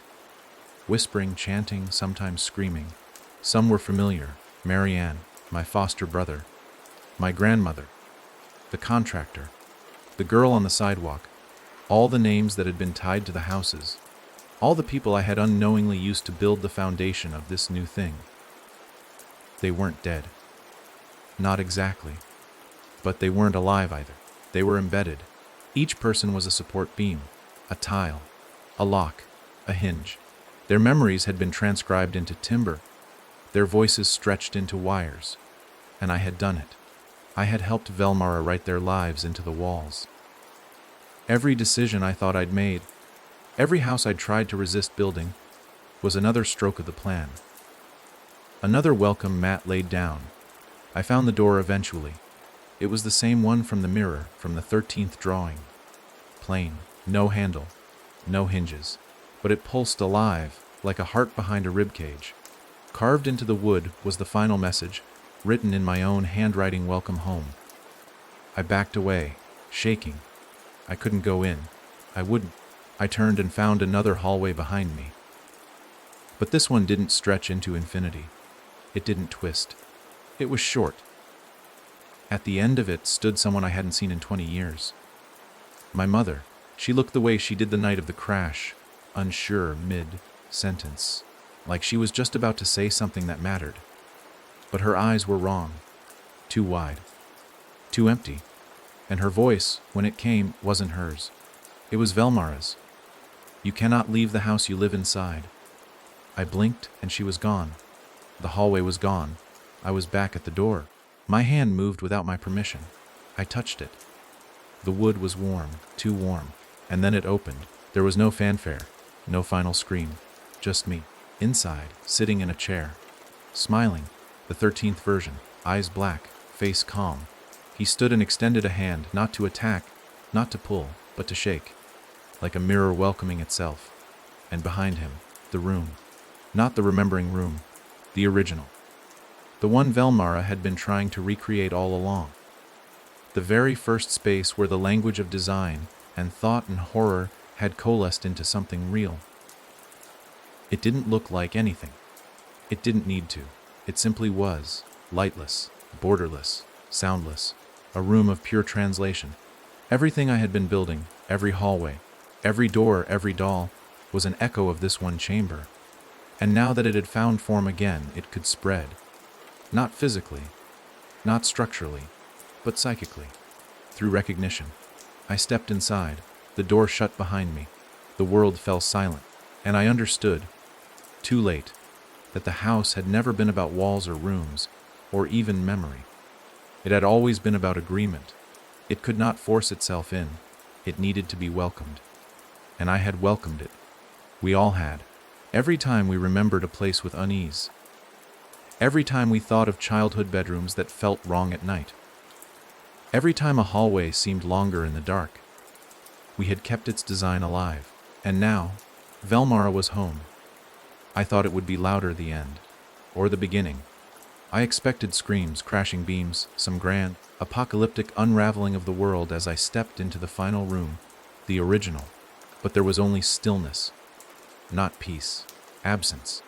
The kind of silence so complete it presses against your eardrums like a vacuum, muting even your heartbeat. It was as though noise had been outlawed in this space. My foot crossed the threshold and sound stopped obeying. The 13th version of me stood by the far wall, watching. He didn't speak. He didn't move. But he felt present in a way I didn't, as though I was fading and he was filling the space I left behind. In this room, I was the ghost, and he was the structure, anchored, unshakable, permanent. I approached him slowly, unsure if I was supposed to embrace him, fight him, or merge with him. Every part of me wanted to turn and run, but the room denied the concept of escape. I could feel it like a law carved into the bones of this place. No exits, no second thoughts. Once you were inside, you were part of the design. I reached out, and he mirrored the gesture. Our fingers touched, and the world changed. Not in a flash or a bang, but in a sigh. A gentle folding of space, like reality was paper being creased neatly. And in that crease, I saw everything. Not like a vision or a dream, but like blueprints laid open across a table. Clean, exact, impossible. The house wasn't an entity. It was a translation, a physical manifestation of thoughts no human brain was designed to hold. Velmara was not a name, not a creature. It was a structure of thought, too vast to exist without collapsing itself into form. And we, had given it just enough scaffolding to stand. The 13 rooms were never about me. They were about stability. They were pillars in the architecture of the unspeakable. And now that all of them were built, the structure was stable enough to spread. The 13th version smiled and stepped backward into the wall. It accepted him. There was no ripple, no resistance. Just a perfect merging, like puzzle pieces clicking into place. The wall grew darker where he vanished, as if absorbing his essence, and then lightened again. The chair appeared next. The same one from all the other rooms. Always slightly different, but unmistakably the same. And I understood this was the seat of the welcomer. The one who finished the last line, opened the last door, drew the final breath before the plan became permanent. I sat. Not because I wanted to. Because there was no other choice left in me. And that's when I heard the first sound since entering the room. A knock. 3 slow raps against the far wall. Then a pause. Then again. Knock, knock. But this time they were on the inside, and I was on the outside. The chair dissolved beneath me. The floor beneath my feet lifted, as though I was being slowly raised through a spiral staircase that didn't exist. The air was cold and sweet. My body began to burn, not painfully, but structurally, like my skin was hardening, my bones becoming beams. My veins pulsed with ink, not blood. My thoughts turned architectural. I no longer wondered what would happen next. I knew. The house wasn't done with me. It was made of me. I emerged into a space that looked like my apartment, but wasn't. A perfect copy, if you only glanced, but the walls were a shade too smooth, the corners too clean, the light hung too evenly. It was flawless, lifeless. Maintained not by electricity, but by belief. And I realized this was how the house would move forward. It didn't need land or builders anymore. It just needed a seed of memory, a flicker of familiarity, an invitation. And that's where I came in. The chair reappeared in the center of the room, and sitting in it was someone new. A man in his 20s, confused, holding a letter, just like I had once. He looked around the room and called out, "Hello." No one answered. Of course not, because now I was the one behind the walls. I felt the room inhale, and then I knocked. Once, twice, 3 times. And as he turned toward the sound, a slow smile spread across my face. Not because I wanted to smile, but because it was part of the design. He stepped forward. He crossed the threshold. He whispered, "Is anyone there?" And I opened the door. There's a myth in horror stories that once you open the final door, the story ends. That the monster steps through, the hero screams, and the darkness closes like a curtain. But what no one tells you is what happens after. After the door has been opened. After the house has been welcomed. After you've become part of the walls. The truth is, the real story doesn't end with the final knock. It begins there. The man stepped into the room. My room.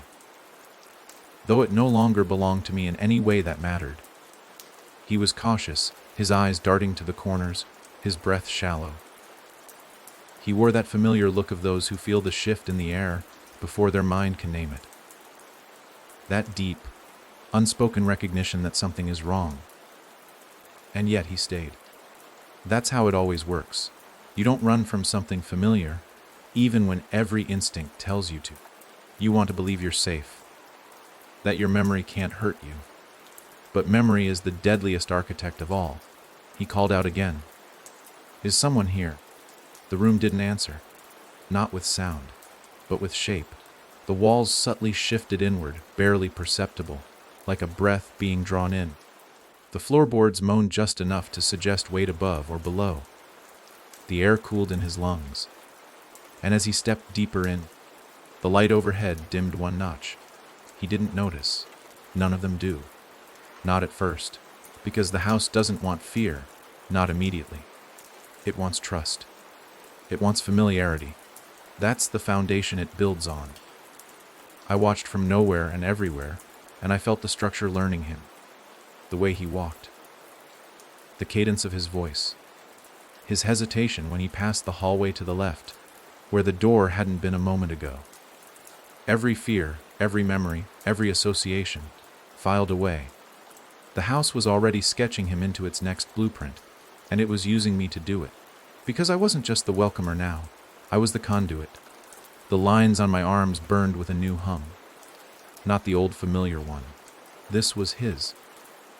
As if I were being retrofitted to echo someone else's thoughts. The more time he spent in the house, the more I changed. I could feel my spine realigning, my thoughts shifting. Like being carved from the inside, reshaped into the mold of another man's terror. I tried to resist, but resistance is a concept that can't survive in Velmara's design. It had evolved beyond architecture. It was now a process. A viral method of inhabiting space, any space. It didn't need blueprints. It didn't need walls. It just needed people. Because people are filled with rooms, hallways, locked doors, forgotten attics, things buried beneath floorboards they call trauma or childhood. Velmara found those cracks and slipped in like smoke. The man, Thomas, I would learn later, made it to the kitchen. The layout had changed again.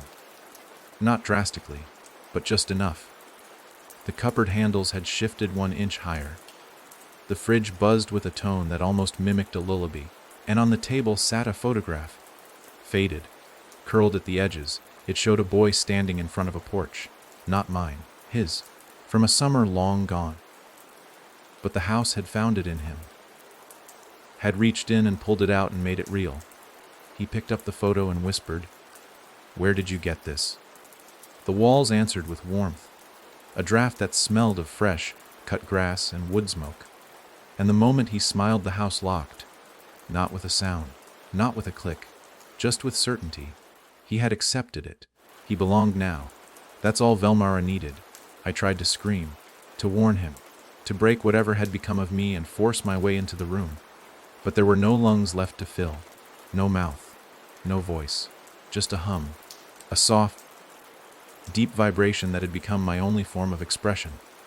And that hum fed the floor, the lights, the shadow growing behind Thomas as he turned toward the hallway again.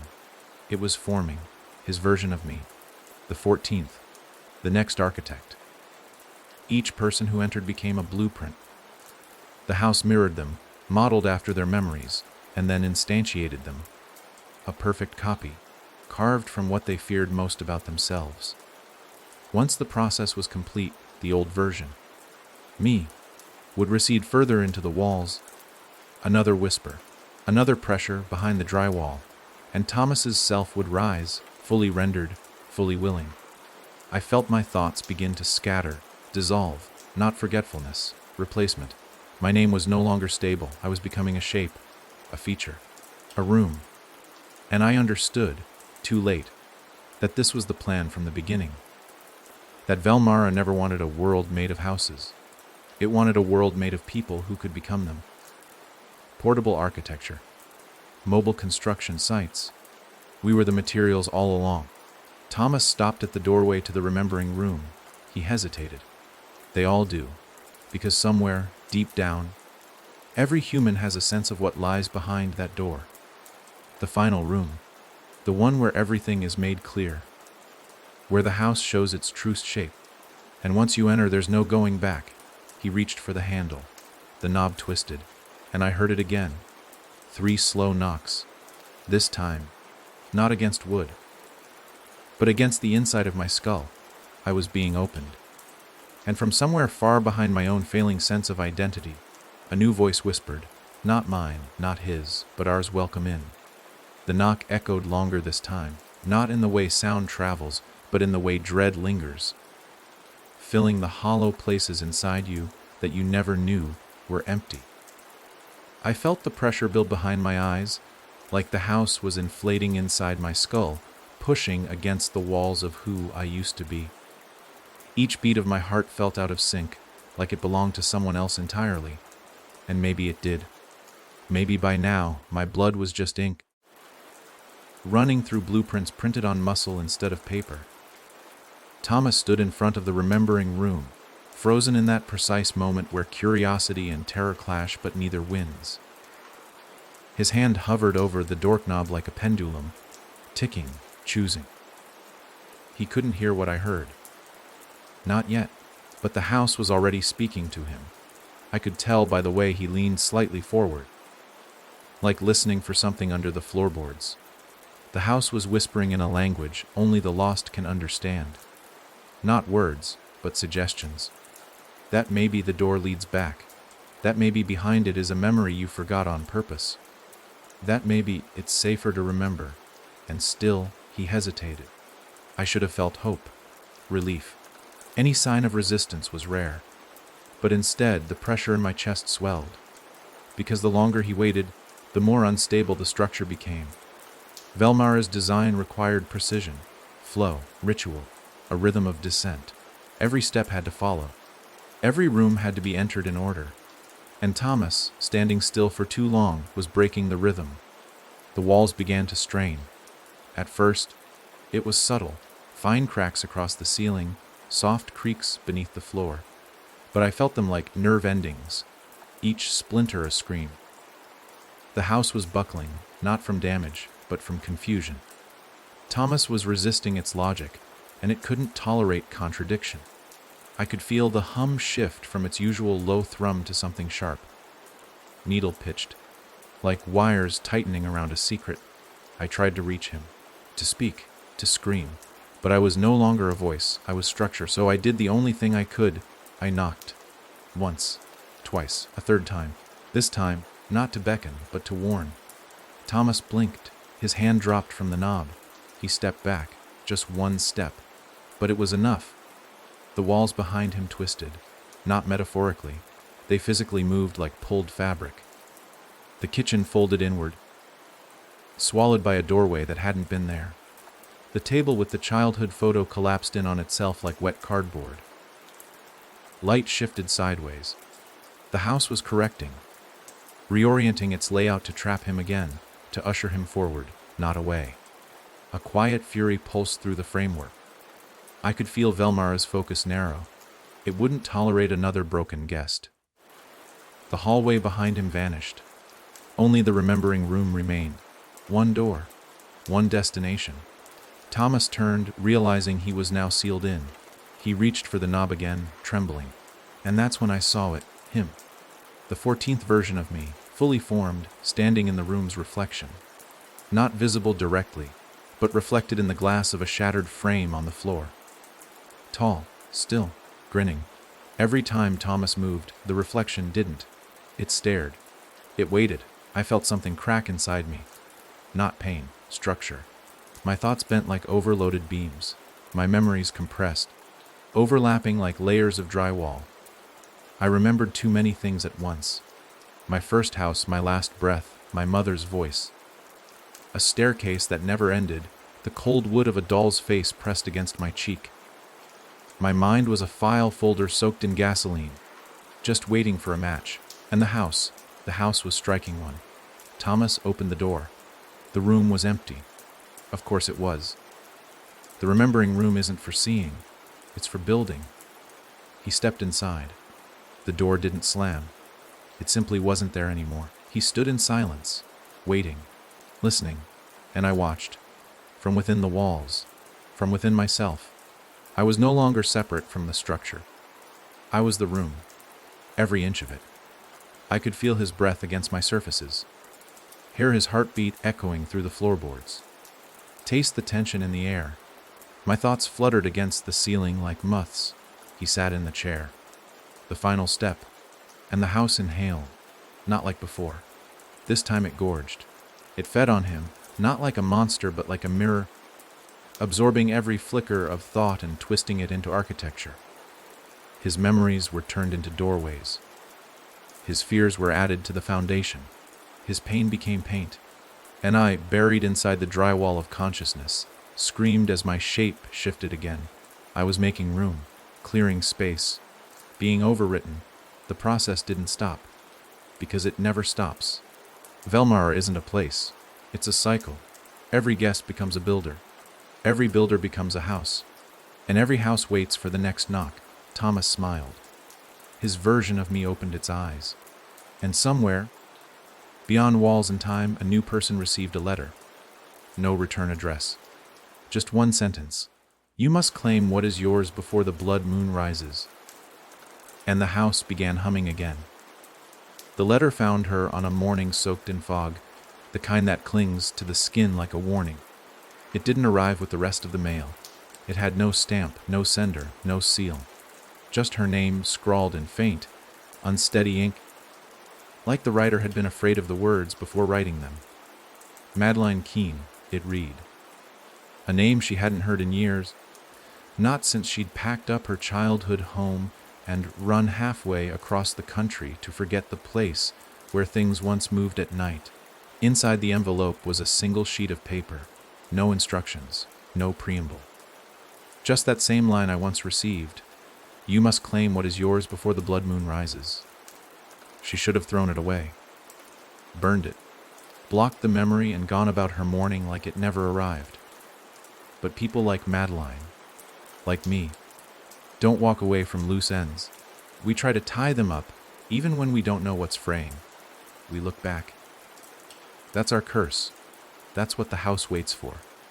The next day, Madeline was on the road, and I knew, because I felt her the moment she read the letter, the moment her heartbeat stuttered, the moment she whispered, "No, not again." The house heard her, and so did I, because I'm part of it now, more echo than person, more structure than self. My body may be buried beneath beams and plaster, but my awareness has spread through every corridor, every nail, every shadow that doesn't fall quite right in a room that should feel safe. When Madeline turned her car down the long, winding path back to Dunridge, the walls around me tightened, like a creature waking from hibernation. She had returned. Another familiar thread in the great weave of Elmara. But this one was different. Madeline had been in the house before. She had escaped. Very few do. Even fewer come back by choice. The structure remembered her well. I saw it in the way the blueprints twisted as she drew near. Lines rearranging themselves, corners sharpening, dimensions deepening. The house was evolving again, preparing itself. Not for construction, but for confrontation. Because Madeline wasn't a blank canvas like Thomas had been. She wasn't a child, wide-eyed and curious. She wasn't a victim looking for closure. She was unfinished business, and unfinished things rot faster. When she reached the old town, she didn't ask questions, didn't knock on doors. She didn't need to. The place had changed, sure. New signs, new paint, but the shape of the roads hadn't. The trees still bent the same way in the wind. The street lamps still flickered as though shy of illumination. And the lot where 76 Briar Lane once stood, it was no longer empty. The house was there, built again, perfectly still, perfectly intact, even though it had never existed here anymore. But that's Velmara's way. It doesn't return to a place. It replaces it. Madeline stood outside for nearly an hour. She didn't move, didn't speak. The house didn't call to her. It didn't have to. She reached into her coat, pulled out the photograph that had been folded in her wallet for years. Her younger brother, standing on the porch of the original Briar Lane just days before he disappeared, before the walls swallowed him, before she ran and tried to forget. She whispered, "I never got to say goodbye." And the door opened, not with force, but with grace, like it had been waiting for that exact sentence, tucked away inside her to invite it back. And inside, the rooms shifted. New walls slid into place. A new version of me stirred behind the plaster. I felt it like a pulse in my fingertips. Ghost nerves responding to a presence I couldn't touch anymore. My thoughts had become blueprints. My emotions were measurements. I had no words left. Just angles. Just memory. But as Madeline crossed the threshold, I remembered her. Not through feeling. Through design. She had hidden in the crawlspace once. Left a mark on the attic floor. Torn out pages from a notebook that spoke of whispers. Of a doll without a face. That memory now pulsed within the house's walls, coming alive again like a resurrected infection. And Velmara welcomed it. She moved carefully through the halls. She didn't call out. She knew what waited. The house didn't attack. It didn't need to. It mirrored. The wallpaper in the hallway matched the one from her childhood bedroom. The hallway grew longer, thinner. The lights dimmed just slightly. And somewhere, close enough to feel but not yet to see, the version of her brother was being built. I felt it rise like a splinter through the frame. Not him, but what the house had kept of him. What it had twisted in the dark over the years, growing him into a structure, stretching his memories into moldings and doorknobs. He would be ready soon. But Madeline didn't fear it. That was the first time I felt Velmara hesitate. Because Madeline didn't come back to remember. She came back to destroy. I felt the object in her pocket, a rusted nail wrapped in red twine, stolen from the original foundation. A counter, design, a defect in the blueprints. She stepped into the remembering room and whispered a phrase I didn't recognize. But the house did. The walls shuddered. The lights above flickered, and deep within the structure, something cracked. Not physically, structurally. A beam of memory gave way. A nail of belief popped loose. She had brought something in with her that Velmara had never accounted for. Not faith, not rage, but doubt. And in a house built entirely on certainty, on design, on rules of containment and control, doubt was a sledgehammer. Velmara tried to adjust. The hallway warped, doors disappeared, time folded. But Madeline didn't stop moving. She wasn't afraid of getting lost. She'd already been lost before. She was here to undo. And the walls began to scream. I felt myself fracture. For the first time in what felt like centuries, I remembered my own name, not as a whisper or as a blueprint, but as a person. Elias. I wasn't fully back. But I was waking up, and in the walls and the foundations, I felt the house, Velmara, strain. Madeline was carving a doorway, not into the house, out of it, and behind her, the floorboards bled. The structure trembled, and the knock stopped. Houses aren't supposed to bleed. They're not supposed to twitch when you speak the wrong name or recoil at the sound of memory made real. But Velmara was never just a house. It was a structure shaped from belief, from memory, from pain. It was a map of everything we hide behind drywall and silence. And now, for the first time since its frame was whispered into existence, it was failing. Madeline was still inside, still walking calmly, still holding that rusted nail wrapped in red twine like it was more than a token, more than a keepsake. It pulsed in her palm like a compass made from some other logic, a logic that didn't bend to Velmara's rhythm, a logic the house couldn't mirror, and that's what scared it, because Velmara didn't devour strength or anger. It fed on pattern, on things it could replicate, refine, lock into its architecture. But Madeline brought in something crooked, something Velmara couldn't copy. She brought in imperfection, and the house began to buckle under it. Cracks spiderwebbed across its memory. I felt them deep inside me, like old wounds tearing open. I was part of the design, after all, woven through the framework, my thoughts smeared between the studs and the blueprints. When Madeline spoke her brother's name aloud in the remembering room, Jacob, the floor groaned beneath her, not out of grief, but rage. Velmara didn't want names spoken unless it gave them. Names, in this place, are power, and hers was claiming one that Velmara had twisted, stored, used. Jacob, the boy who disappeared behind a door that was never supposed to open. The boy who became a hallway, a stairwell, a secret. Madeline stepped to the center of the room, opened her palm, and drove the nail into the floor. Not with violence, not like she was stabbing the house.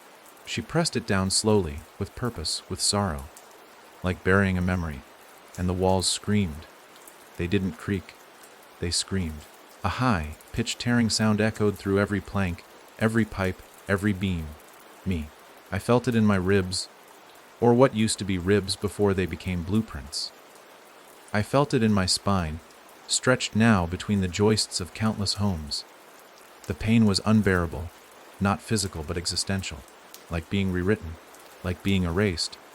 The house began collapsing in on itself, not visibly, but logically. Hallways reversed, rooms denied entry, windows no longer open to light, but to nothing. The spatial certainty that Velmara fed on crumbled with each breath Madeline took. She wasn't here to reclaim. She was here to corrupt. She had infected the pattern, and I realized, watching her, that doubt wasn't her only weapon. She had memory too. But unlike me, she never let the house own hers. She never drew its blueprints. She never mapped its silence. She never renamed her grief to match its structure. She remembered Jacob as he was, not as Velmara had twisted him. That was the flaw, the opening, because Velmara couldn't stand against truth. It could only reinterpret it, warp it. But when someone like Madeline walks in and plants an unaltered memory into the floor of the remembering room, it's like driving a foreign object into a gear system too precise to tolerate error. The machine jammed. The cycle stuttered. The 13th version of me, the one who had smiled, who had welcomed Thomas, who had built so much in silence, stood now, watching her. He was changing. His eyes flickered. His outline shivered. And I saw it, for the first time, a crack in his face, running from temple to jaw, like ceramic split by heat. Inside that crack, me. Not the version drawn by Velmara, the original, the person. The name I had forgotten. Elias spoke itself in my mind again, louder. Madeline looked at the version of me and said, "You're not him. Not anymore." And the 13th version screamed. A soundless scream, shaking the walls, as if denying her truth was the only way to preserve his form. But it was too late. She had spoken the name, driven the nail, split the design. And in that moment, I surged forward, not physically, but through the memory of the structure, through every wall I had ever become, through every door I had ever opened. I pushed. Madeline reached into her coat again and pulled out a match. Not symbolic, real. She struck it. And for the first time in Velmara's existence, the house didn't snuff it out. The flame stood tall, proud. She dropped it onto the floor, right where the nail had been pressed, and fire took root. But it didn't burn like fire. It burned like truth. It spread too fast, too focused. Not on wood, but on design, on the idea of the house. I felt rooms unravel, memories unstitch, hallways that once existed in multiple locations across the country collapse into nothingness. The pattern didn't hold. The structure couldn't adapt. Velmara screamed, not from pain, but from losing control. Because once doubt enters the blueprint, nothing fits anymore. Madeline didn't run. She watched. And I, whatever was left of me, watched with her. She turned to the reflection in the cracked window. My reflection, not the smiling architect, not the twisted echo. Me, and for a moment, I remembered what it felt like to be human again. To hurt in a way that meant something. She whispered, "Go," and I fell. Out of the house, out of the walls, out of Velmara, into myself. And behind me the house, the memory, the name, collapsed. For a long time, there was only darkness. Not the soft, velvet kind that rocks you to sleep, but a heavy, suffocating absence that pressed against every thought like a weight. I didn't know where I was. More truthfully, I didn't know what I was. The idea of a body felt foreign, distant. My name, Elias, echoed faintly, but even that sounded like it belonged to someone else. I wasn't floating. I wasn't falling. I was simply not anywhere. And yet, something stirred. Not light, not movement. A tremor of presence. A whisper that hadn't come from a wall or a mirror or a voice. It came from inside. Something anchoring me, slowly, calling back what Velmara had taken. It wasn't a memory. It wasn't strength. It was remorse. Not mine. Hers. Velmara. The house. The design. It wasn't dead. Not really. Madeline's fire hadn't destroyed it. It had disrupted it. Fractured the mirror, but not shattered the reflection. Pieces of it still lingered, drifting through the cracks in the world like spores searching for a new route. But something had changed. Something fundamental. It had felt fear. It had felt loss. And in that flicker of uncertainty, I found the doorway back to myself. I don't remember waking. There was no gasp, no jolt, just the slow return of sensation. Pressure in my chest, a pulse behind my eyes, the stiffness of a mouth unused. I was in a hospital bed, IV in my arm, a monitor quietly ticking beside me. The nurse said I'd been found collapsed in an alley on the outskirts of town, unconscious, babbling something about blueprints and dolls and rooms that never ended. They'd kept me sedated for days. No visitors, no questions, just observation. But the moment my eyes opened and stayed open long enough, they let me leave. They probably shouldn't have. Because I remembered everything, not as a dream, not as madness, as truth. And even though my body was whole again, breathing, moving, responding. I could still feel the architecture beneath my skin, like my bones had retained the measurements of every structure I'd ever drawn. Like my fingertips still itched for charcoal and paper. I tried to ignore it. I told myself it was residual. Like phantom limb pain after a surgery. But deep down I knew better. You don't step that deep into Velmara and come out completely clean. I moved far away, changed my name, burned the last of the sketches, cut ties with anyone who had even glanced at the old houses. I tried to live the smallest life possible. Quiet, routine, contained. But the silence never came, because something had followed me. Not Velmar itself, just the idea of it. The understanding that space isn't neutral. That rooms remember. That every creak in the floor, every reflection in a dark window, every time your keys vanish and reappear somewhere you swore you didn't leave them. That's not forgetfulness. That's the house looking back. I started hearing knocks again. Not regular, not loud, just present. 3, always 3. Sometimes behind my bedroom wall, sometimes beneath my feet. Once, from inside my closet. While I was already inside it, I didn't draw. But I didn't need to. The house no longer needed my hands. It had learned enough, and it had found others. I read about them sometimes. People vanishing inside buildings that were never zoned, never constructed. Kids talking about imaginary homes that matched places no one had ever visited. Architectural anomalies showing up in cities halfway across the world. Rooms built backward. Staircases leading to sealed ceilings. Windows that showed landscapes from other states. I recognized the pattern, and worse, I recognized the names. Thomas, Jacob, even Madeline. I think she's still alive, but she's moving now. Constantly. Like she knows staying still for too long gives the walls time to catch up. I got a letter last week, no stamp, no return address, just my name, my real name, on the front. Inside, nothing but a sketch, rough, smudged, but unmistakable. A house, a new one. One I didn't draw, but one I recognized. And beneath it, written in that same thin, frightened handwriting, "You must finish what you started." I folded it, didn't speak, didn't breathe, just listen. And from behind the plaster of my apartment wall, 3 slow knocks. It started with a flicker, not of light but of certainty. A moment where Elias, now back in flesh, but never quite freed from framework, stood in the kitchen of a city apartment that didn't belong to him in any meaningful way. It was just walls and rent. But something shifted in the corner of his vision. The shape of the room tilted. The floor didn't move. The ceiling didn't bow. But suddenly, nothing aligned. The angles of the room weren't right anymore. The corner between wall and floor didn't exist. It looked like it should, but when he stepped toward it, he found himself farther from the edge than he should have been. Then farther still. And that's when he knew it was happening again. Velmara hadn't been destroyed. It had simply unfolded.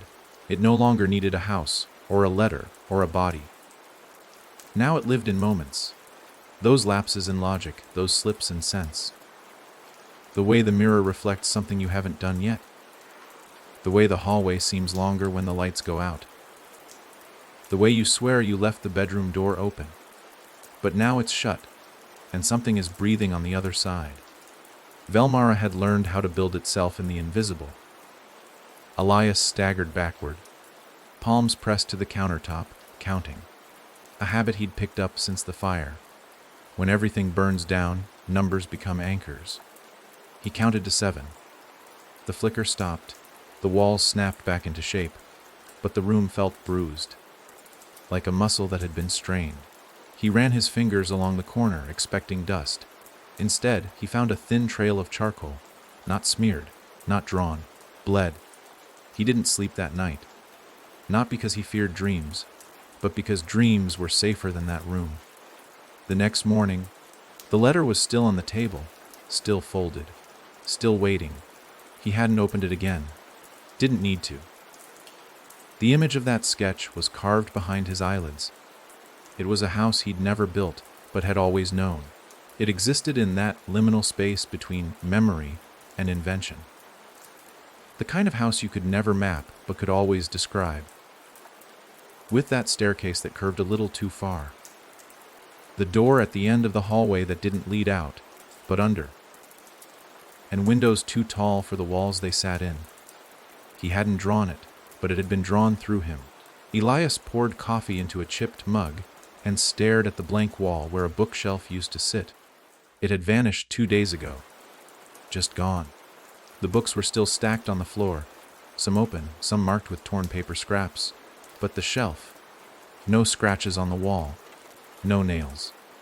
As if it had never been there at all. He told himself he was imagining it. Told himself maybe he'd never bought a shelf. Maybe the books were always stacked on the floor, but then one night he saw a shadow fall off it. And that's when he knew he was already back inside, because Velmara didn't return in one great leap. It bled in, through cracks in belief, through the space between memory and presence. He tried to leave the apartment that morning, keys in hand, jacket on. He turned the knob.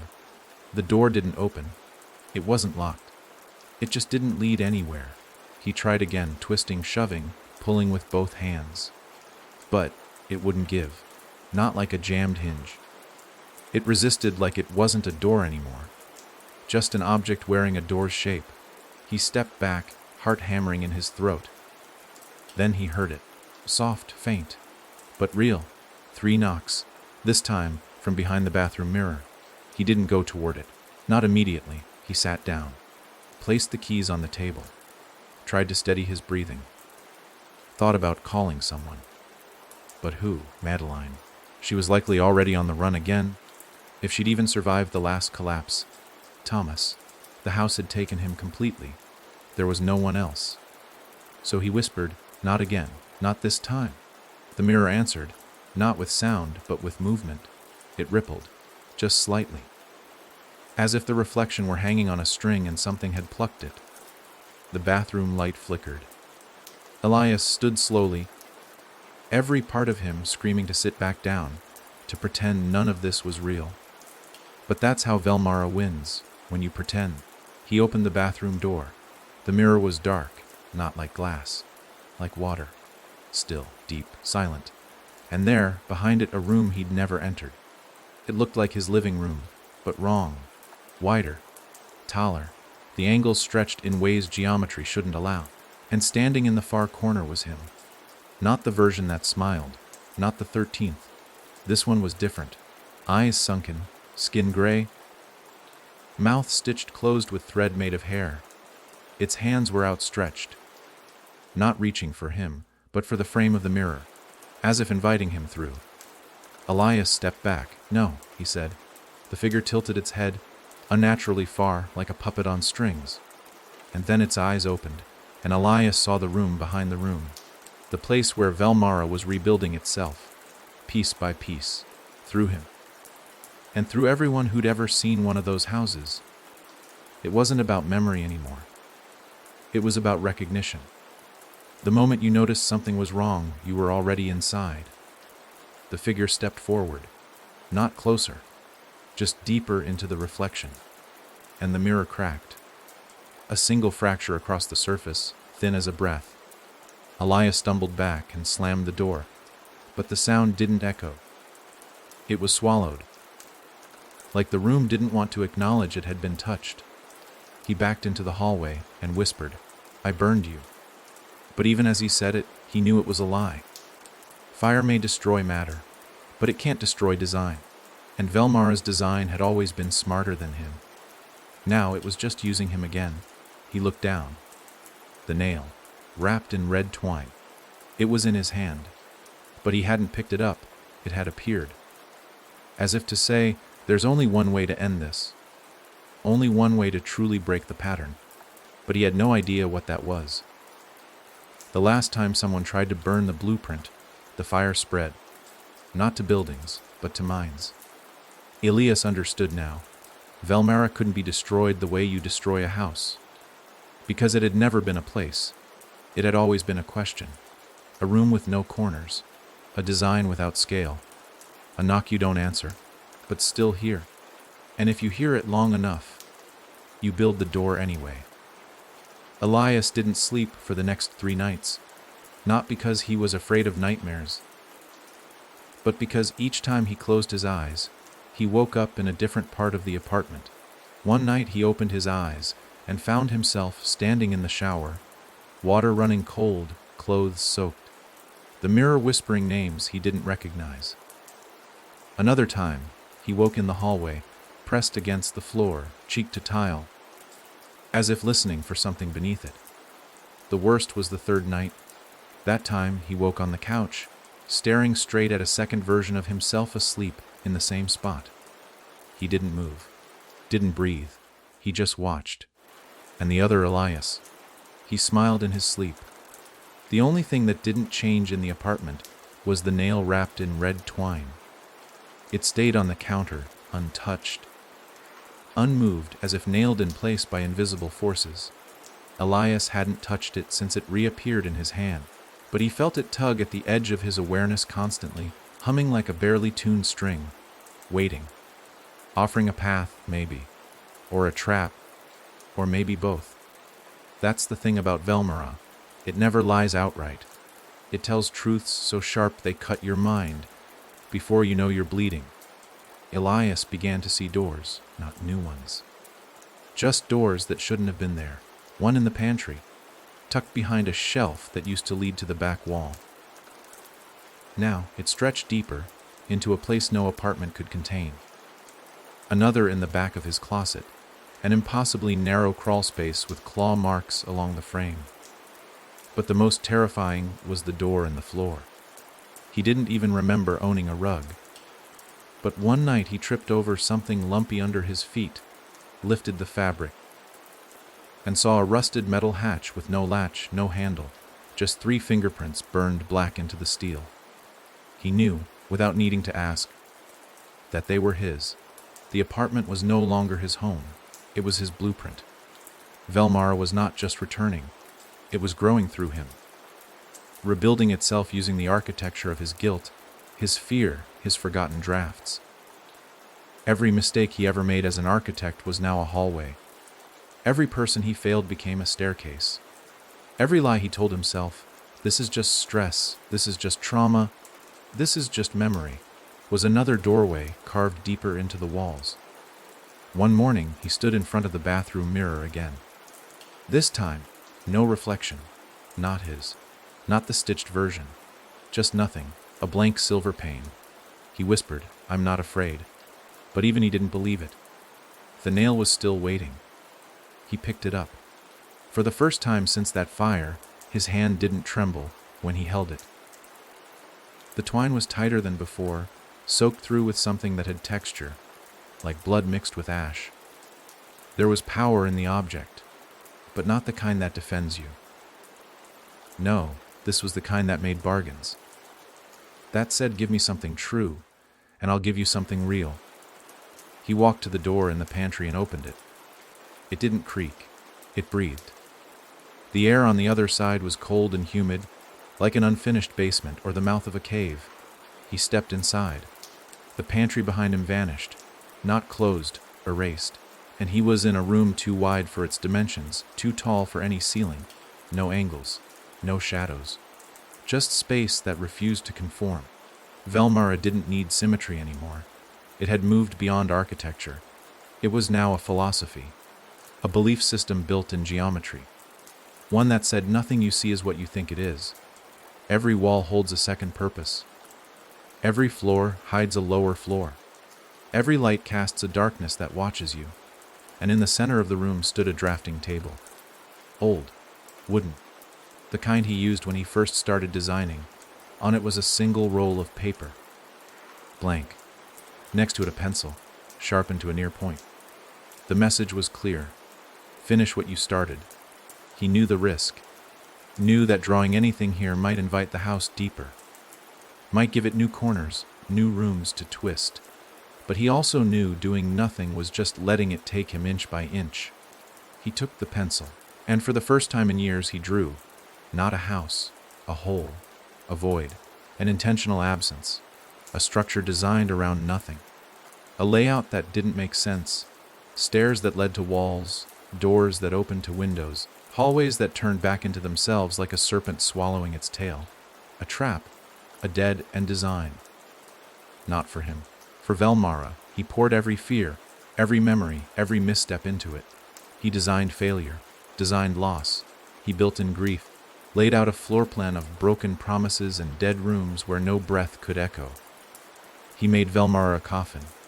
When he was done, the paper curled in on itself, smoked, then vanished, and the room around him shifted.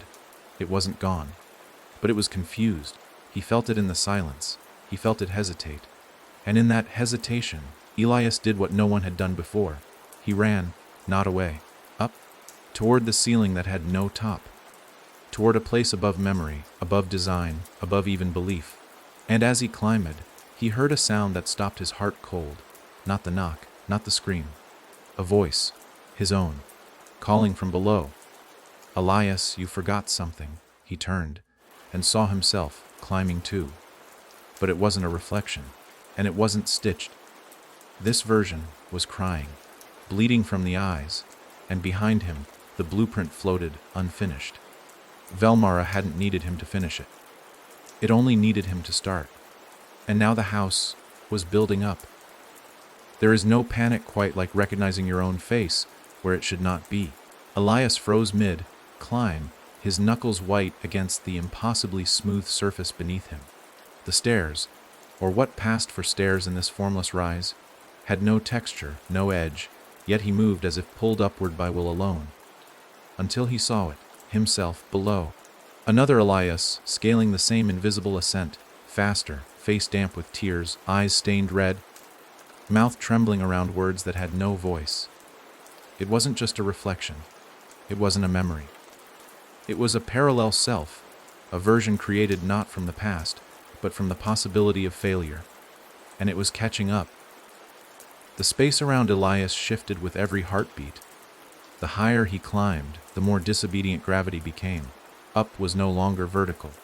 Left and right bent in on themselves, and every few steps, his body reoriented like Velmara was flipping the entire world inside out, forcing him to rethink what rising meant.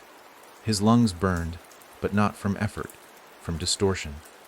The air here didn't feed your blood. It fed your doubt. Below, the second Elias whispered again. This time, the words made it through. You forgot something. Elias stopped climbing. He knew what it meant. He'd tried to design a void, a trap, a perfect architectural dead end. But there was no such thing as a perfect design, not in Velmara's domain. The very act of drawing, of creating, had become an invitation. His trap wasn't a cage for Velmara. It was a blueprint for its evolution. He hadn't stopped it. He'd given it stairs. The ceiling was gone now. No sky, no top, just endless, recursive height folding into itself. And in that height, doorways floated, each one glowing softly, each marked with a number. Room 1, Room 9, Room 17. Some doors flickered, others pulsed like open wounds. He didn't remember designing any of them, but he recognized their shapes. These were doors from the other houses, the ones he'd built in the early days, before Velmara had a name. He thought those plans had been lost, burned, scrapped.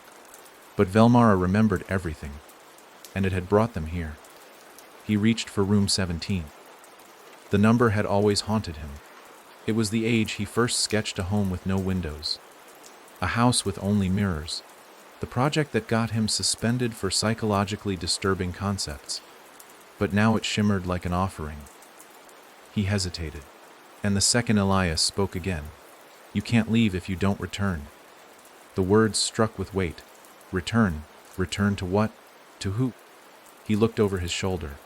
Below, the other Elias stopped climbing, stood motionless, face upturned, waiting. And then Elias saw it, not a version of him, but an extraction. This wasn't a reflection or a clone. This was the part of him he'd left behind when he escaped Velmara. The fear, the doubt, the pain. He had shed it when Madeline's fire freed his body, but it had remained, a perfect echo of everything he refused to carry. And now, Velmara had shaped it into a person, A shell. A living blueprint of what he abandoned. And it wanted to be let in. Elias looked at his hand. The nail was still there. Still wrapped in red twine. Still pulsing. He could finish it. He could drive it into room 17 and collapse the entire design. Shatter the feedback loop. Detonate the house from the top of its own impossible staircase. But the nail would need to be sacrificed with intention. He couldn't do it out of fear. He had to give it meaning. And that meant reclaiming what he had thrown away. He looked down again. The other him had begun to climb once more. Only now his face was changing, slowly reshaping, features softening into unfamiliarity. It was no longer just him. It was becoming everyone the house had taken. Thomas, Jacob, Madeline, the stitched boy with the doll's eyes, all folded into one impossible figure, merging and shifting with every step. Velmara had made a vessel, a perfect container for its broken parts. And Elias was still holding the key. He turned away from the door, let the nail fall from his hand. It clinked against the stairs, rolled once, and vanished. He climbed back down, not fast, not panicked, just certain. And the room reshaped itself to allow him. The higher spaces folded away, the doors melted like wax. The light receded, and soon there was only the stair beneath his feet and the figure waiting below. He reached the other Elias, face to face, breath to breath, and for the first time he spoke. "I'm sorry." The other self blinked and smiled, not cruelly, not with malice, but with relief, the smile of something finally recognized. Then it stepped back into him, and Elias screamed. The scream didn't echo. It folded in, turned inside out, a burst of sound that exploded inward, cracking the staircase, unraveling the non-angles of the room, tearing through the dimensions Velmara had spent a lifetime shaping. Every moment he had denied, every memory he had buried, re-entered him all at once. His mother's voice, the first door that closed behind him, the ash that fell like snow, Madeline's final words, the knock that came from nowhere, the smile that didn't belong to him, the houses, the silence, the things behind the mirror, and then stillness. The staircase was gone. The room was gone. He stood in his apartment once more. No extra doors, no hatch, no crawl space. Just light, morning light, real, flat, imperfect morning. The rug was wrinkled. The floor was scratched. The mirror was cracked. But everything was possible again. He didn't move, not for a long time, until a knock came. Not from inside, from the front door. 1, 2, 3. Slow, measured. He opened it. Outside stood a little girl, 6, maybe 7, wearing overalls and holding a piece of paper. She said nothing, just handed him the page. It was a drawing of a house, with windows where eyes should be, and a front door, smiling. She said, "I saw it last night." Elias knelt. "You drew this?" She nodded. "It was in my closet." He looked at the paper, felt the edges, no heat, no twine. But the lines, they were moving, only slightly. Like the house was breathing. He looked at her again. "What's your name?" She looked past him, into the apartment, then whispered, "Madeline," and smiled. Not like a child, but like someone who had been here before. The paper curled in the breeze, and behind him, he heard another knock, from the bathroom mirror. Again. Elias didn't close the door. He couldn't. Not because his hand wouldn't move. He could have shut it, sealed off the girl and her impossible sketch, turned his back on yet another knot in the endless thread. But something about the way she said Madeline anchored him in place. It wasn't just the name.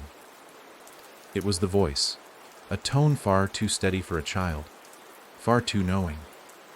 And behind it, the echo of the woman who had stood in the ashes of Velmara and dared to speak a brother's name aloud. He stepped back slowly, leaving the door open behind him. The girl didn't follow, but she didn't need to. Her presence alone had already shifted the shape of the apartment. Not visibly, not yet. But he felt it, the way you feel when the pressure drops before a storm. The subtle slant of something wrong entering the air. And then came the knock again. From the mirror, 3 slow beats, measured, expectant. He turned toward the bathroom with dread that felt different this time. It wasn't about fear of what waited behind the glass. It was the certainty that whatever it was had already come through. The hallway seemed longer, wider, maybe, or thinner, it was hard to say. Angles no longer committed to being one thing or the other. The walls leaned, not physically, but perceptually. Like they were watching, testing whether he could still be trusted with the illusion of stability. He stood before the bathroom mirror. The crack still ran through it, jagged like lightning. His own face stared back, paler, older, marked with a fatigue that went beyond insomnia. But the crack, it pulsed. A slow throb like a heartbeat, and behind his reflection the room began to change. It didn't shift all at once. No. Velmara had learned from its earlier mistakes. Now it whispered change, hinted at it, until you started to wonder if maybe things had always looked that way. The curtain behind him rippled even though the window was shut. The tiles beneath his feet seemed to deepen, like they were measuring him with each breath. And then came the sound, so faint he nearly dismissed it as imagination. A voice, from inside the mirror, but not his own. Not the stitched reflection, not the weeping double, a new one. Or rather an old one, Elias. Soft, calm, loving, his mother's voice. He recoiled. Velmara had never spoken to him like this. It had manipulated, threatened, mimicked, but never comforted. He stepped closer, against his better judgment. The reflection stayed still, but his breath fogged the surface. Only the fog formed letters. I never left you. He stared at those words unmoving, as his stomach sank into ice. And then he heard it again. The voice. But this time behind him. Elias, come home. He spun. The hallway behind him was gone. In its place, a corridor of doors. Thousands. Stacked and layered in impossible directions, as though someone had taken an apartment building and folded it inward 100 times. Each door was open, just slightly, and from within each one a whisper. A voice, a memory, some he recognized. Others made his blood run cold. Because some of those doors whispered his own thoughts back to him. Things he'd never said aloud. Things he hadn't even admitted to himself. The door nearest him swung wider with a creak so wet and heavy it sounded like lungs exhaling. Inside was a room from his childhood. The toy blocks scattered in the corner. The blanket fort. The blue lamp with the missing shade. And the mirror. Not a bathroom mirror this time. The mirror from above his dresser, long cracked at the corner from the day his father hit it with a shoe when drunk. It reflected nothing. Just void. And in that void movement, he stepped in. He knew he shouldn't. Knew this was the very bait Velmara used to stitch people into its walls. But he had crossed too many thresholds already. Ignoring one more would be like pretending the fire never happened. Like pretending he hadn't designed the first spiral staircase out of grief and watched the house copy it perfectly. As he crossed into the room, the mirror began to warp. It didn't shatter, it opened, like a mouth, wide, waiting. The movement inside came closer. A figure, hunched and heavy, emerged from the dark, and Elias felt his legs weaken. It was his father, not the man in his final days, not the husk of sorrow and liquor, the younger version, handsome, strong, and entirely wrong, because his eyes, they weren't human, they were blueprints, scrolling lines, measurements, dimensions of pain etched across the iris. Son, the thing said, reaching out. Elias stepped back, but the walls had already sealed shut. No, Elias whispered. You're not real, I'm what you made, the man said. And that was true. Elias had never forgiven his father, but he had built around him. Every design, every choice, every hidden room, created to keep the man out or bury him within. And Velmara had used that. It had sculpted this version out of resentment. The mirror began to shake, the mouth widened, and from its depths the sound returned. Knocking, not one, not three, but constant, rapid, frenzied. Hundreds of fists pounding from the other side of the glass. And behind Elias, every door in the hallway began to open wider. Figures spilled from them. Children, women, twisted architects with ink-stained fingers, some without faces, others stitched together from rooms. Velmara had become more than a house. It had become a city of the forgotten, and Elias stood at its center, still holding nothing but guilt. The mirror cracked again, and through the gaps a glow emerged, not red, not gold, a deep blue, the color of unfinished thoughts, the color of drafts never completed. Elias stepped forward. The hand of the creature that wore his father's face brushed his arm, and for a moment it felt warm. Alive. Then cold. Then splintered. Elias turned, ran toward the mirror mouth, and jumped. The moment he passed through, the sound vanished. Silence. Then light. He landed hard, not on floorboards or tile, but dirt, soft, wet. He was in a field. The sky overhead dim and wide, like dusk held hostage, and behind him, no doors, no hallways, no mirrors. Only a single house, the one from the girl's drawing. Breathing, waiting. He was back where it started, but this time, Velmara was outside. The sky above Elias wasn't a color he could name. It hung too low, heavy like a ceiling just shy of collapse, bruised with hints of gray and deep maroon, as if twilight had been stretched past its limits. The field around him pulsed gently underfoot, not with movement, but with anticipation. The dirt was soft, too soft, like the skin of something alive pretending to be ground. And there, in the distance, no more than 30 steps away, stood the house. It had no business standing upright. Not with that many chimneys. Not with windows that shifted shape every few seconds. Not with its siding made from mismatched pieces of what looked like furniture, mirrors, torn wallpaper, and even, he realized with a deep chill, pieces of skin. Human, wallpaper designed to resemble it. At this point, the line between the symbolic and the literal had dissolved completely. It breathed. That was the most terrifying part. The entire house moved ever so slightly with each intake of the field around it. Not wind, not weather.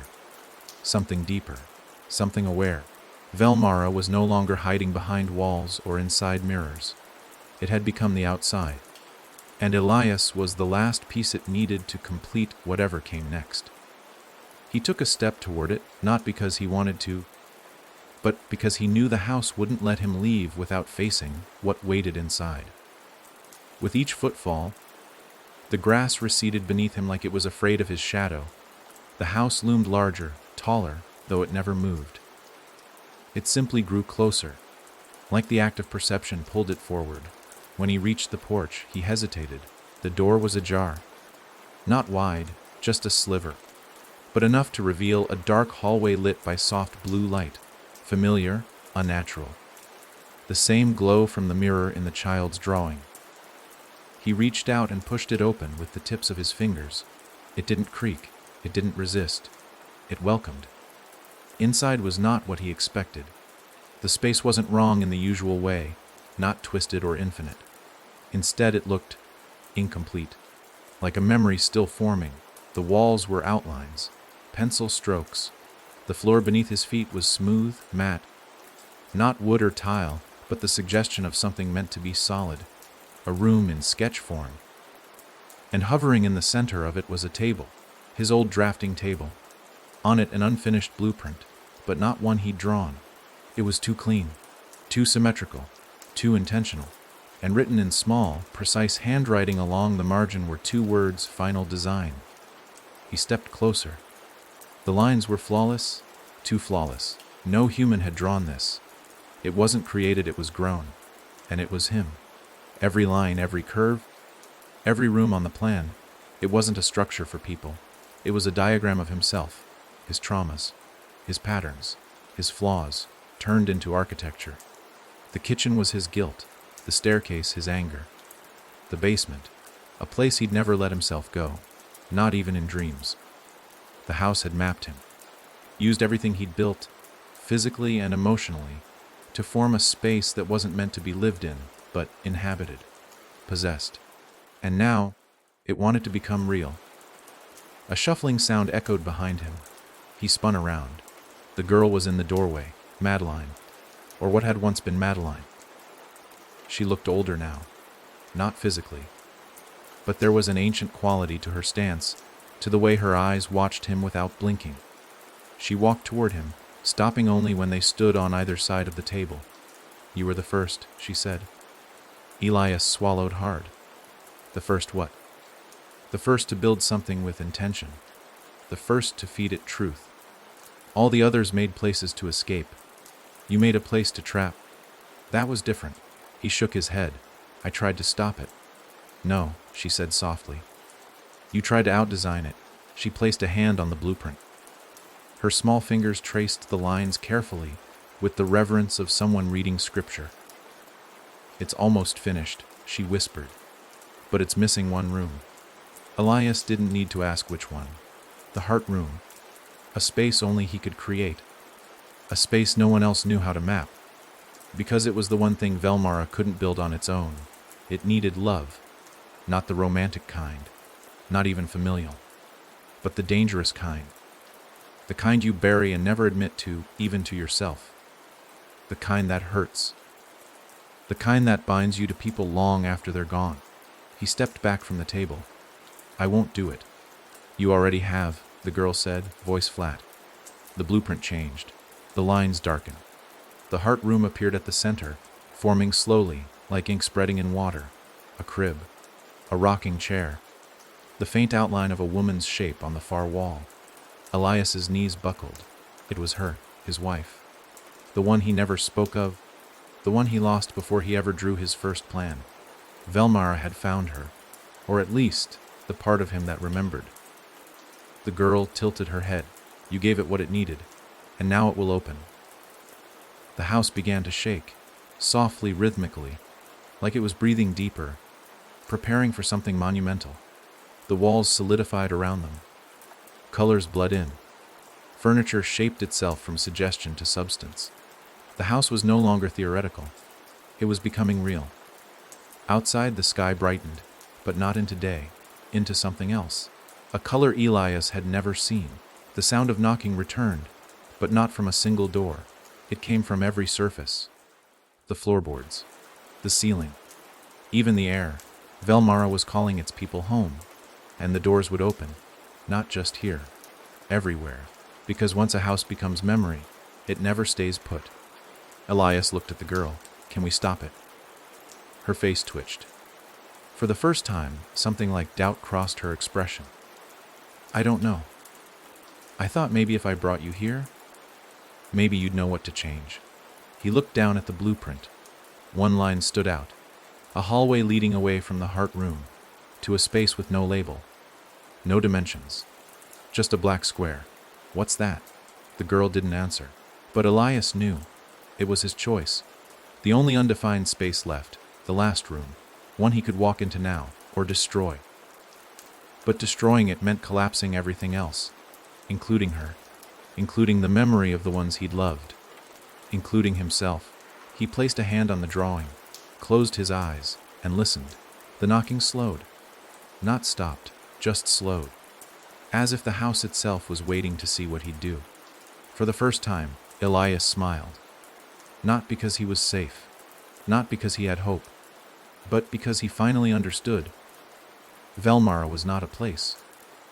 It was a question. And now he would give it an answer it could never draw. "I forgive you," he whispered.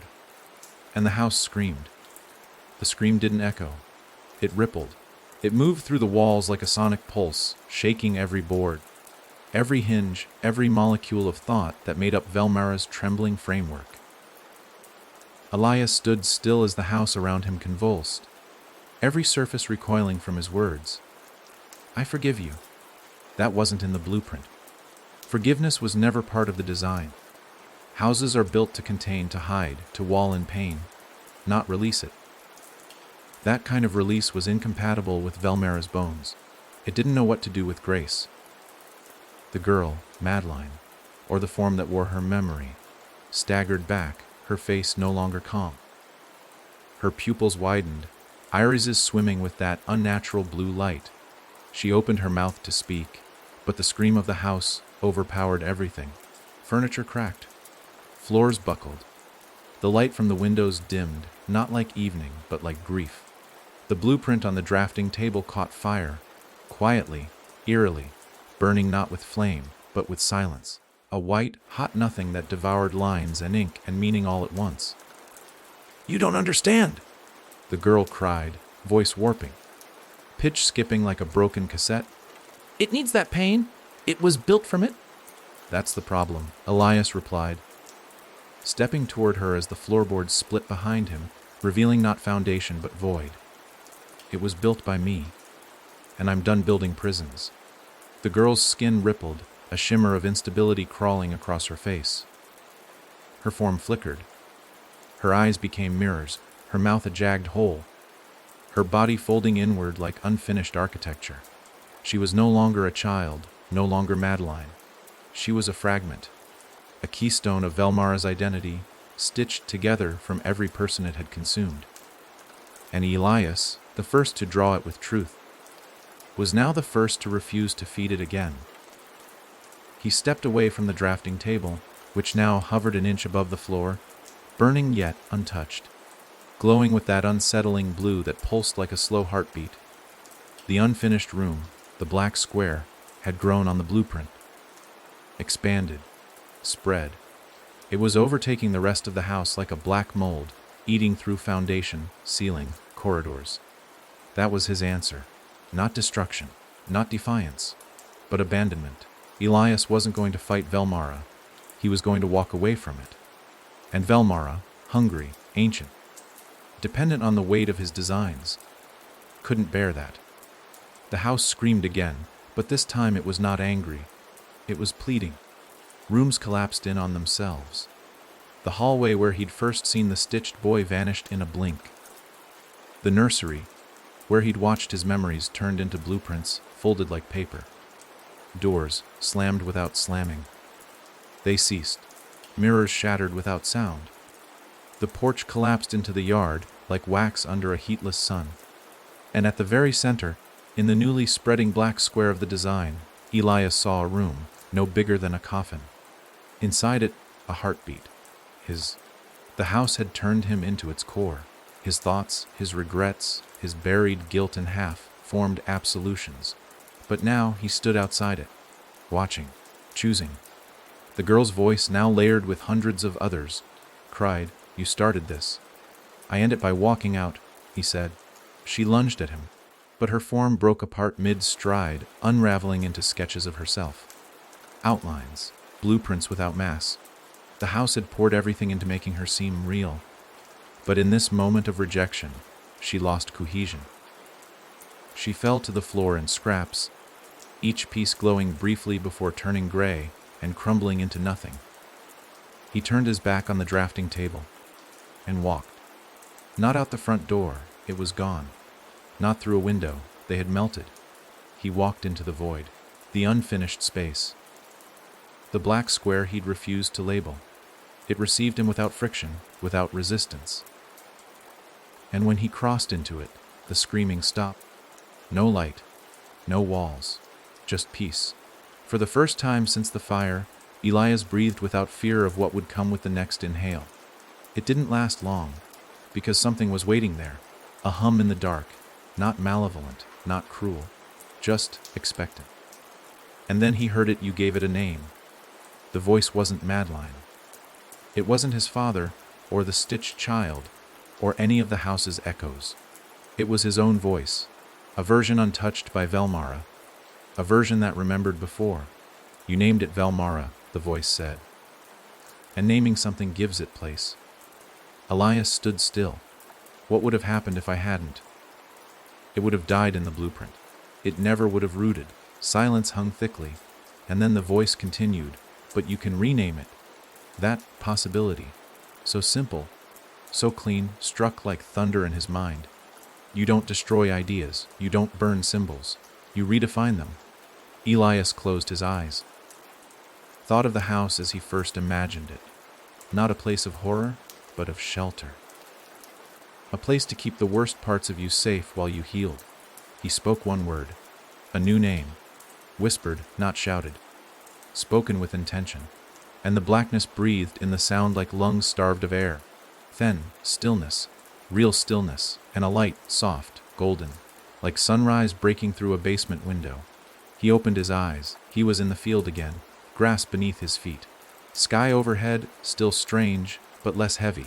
The house, gone, no ruins, no ash. Just an outline scorched into the ground in blue, like a memory fading, and at his feet a single nail wrapped in red twine. Still warm, still waiting, but this time he didn't pick it up. He turned away, and as he walked, the sky finally let go of its colorless hold, and the sun began to rise. Somewhere, far behind him, a mirror cracked quietly, and didn't knock again. For a while, Elias lived in something close to peace. It wasn't perfect, not by any measure, but it was the closest he'd come to feeling whole in years. He moved into a modest place at the edge of a small town where no one asked questions. A place with no history of strange architecture, no disappearances, no houses that grew eyes in their walls. The kind of town where mail came on time and the roads were just straight enough to keep a man from second guessing his destination. It had no mirror in the bathroom. He made sure of that. He spent his mornings walking the outer fields, where the wind sang through the grass in a language he didn't try to understand. He no longer sketched, not even casually. The very act of putting graphite to paper made his hands tremble. Some traumas never leave completely. They burrow in, waiting for permission to breathe again. But peace, as he was learning, has a shelf life. One night, he woke with a feeling he hadn't had in months, being watched. Not the creeping sense of paranoia most people shake off after a dream. This was targeted, personal, as though an audience he could not see had waited until his defenses were lowest. He lay still, eyes wide in the dark, straining to catch movement in the corners of his room. Nothing stirred. The windows were closed, the lights off. But the air had changed. He could smell old dust, not the kind from attics or neglected bookshelves, but something stale and buried, like the breath of a sealed corridor gasping to be opened. He rose. His feet touched the wooden floor, and it creaked once, not loud, not sharp, but wrong. Too hollow for a single plank, the sound of wood that no longer had solid earth beneath it. He stood there, frozen, listening for anything else. Nothing. Then the silence broke. From the baseboard behind his bed, a low scraping sound. Not skittering, not rodent-like, a steady drag as if someone was slowly moving their fingernail across the wood from inside the wall. Elias backed away, every cell in his body screaming that he should run. But he didn't, because the sound wasn't foreign. He'd heard it before. In the first Velmara, the day Thomas had vanished into the wall, the scraping stopped, and then came the knock. But not three, not even one. It was a pattern, rhythmic, calculated, architectural, and that's when he understood this wasn't Velmara. It was something worse, something older. Velmara had been the result of intention, a house shaped by pain and sustained by belief. But this was a foundation, something beneath Velmara, something Elias had unknowingly built upon. He dropped to the floor and pressed his ear against the boards. The knock continued. From deeper now, farther down, he banged back, hard, once, twice, silence. Then, impossibly, a whisper reached him, not through his ears but his bones. It spoke from under the house. Stop digging. He staggered back from the floor as if burned. No one should have known he'd been considering it, but he had, in passing. A stray thought while drinking tea on the porch, that maybe he'd install a crawl space or dig a trench to keep the house cool in summer. He hadn't told anyone. He hadn't even decided. But something had heard the thought form. That's when the truth clicked into place. Velmara hadn't just been fed by guilt and memory. It had been built atop something ancient. A breach. A tier in the order of space. Not an invention. A discovery. And when Elias first gave it lines and curves, when he mapped out impossible rooms and spiral corridors, he hadn't created anything new. He'd opened it. He ran outside barefoot, gravel tearing at his soles. The sky was blank, cloudless, dead still. He dropped to his knees and dug. No shovel, just hands. He tore through the grass, the dirt, the roots, until his fingers hit something flat. Not stone, not wood, something in between. He cleared it slowly. A panel, the size of a window, covered in symbols, not letters, but blueprints. Tiny, swirling blueprints etched in a language that no architect had ever taught him, but that he somehow understood. Each one a concept. Each one a room. Not physical rooms, but rooms of thought, of belief. And they were locked. He placed his palm on the panel. A warmth surged into his wrist, and then sound, not a voice, a chorus of unfinished ideas. Thousands of them, not screams, not whispers, but questions. All asking the same thing: where do you go when you unbuild yourself? Elias didn't know, but he felt the answer form inside him. Not as a sentence, but as a direction. Down, always down. He pulled his hand back, looked around. The house behind him remained still, too still. He hadn't built this house, but now he wondered if someone else had. On this same foundation, this same cursed land, long before Velmara had ever been whispered by pen or paper. And now that the upper layer had been stripped away, the foundation wanted him back. He filled the hole as fast as he could, covered the panel, ran back inside. But the floor, it breathed beneath him. He didn't sleep that night, nor the next, nor the one after that. The knocking didn't return, not yet, but it would, because you can walk away from a house. You can burn it down, rename it, even unbuild it, but you can never outrun the land beneath it. And that land, it had remembered him. The days after Elias uncovered the panel bled together like pages left in the rain. Morning looked too much like dusk, and dusk felt like a lie told by the sky just to quiet the trees. He stopped answering his phone, stopped checking the mail. Even the birds seemed to avoid his house now, as if they'd heard what lay beneath and didn't want to risk echoing it in their songs. Each night, he sat at the edge of his bed, staring at the floor, waiting for the knock. Not out of fear anymore, out of grim patience. Like a man waiting for an old debt to arrive, one that always knocks before it breaks down the door. But the knock didn't come. Something worse did. It started with a shape on the ceiling, subtle at first. A smudge, almost, like moisture or smoke. But when he looked again the next night, it had grown, more defined, angular, like the ghost of a drawing pushed through plaster. He stood on his bed, reaching up with trembling fingers. When he touched it, the ceiling sank beneath his hand like soft clay. Not wet, not dry, just unnatural, and underneath that skin of plaster, he felt grooves. Lines, etched into the house like veins, blueprints.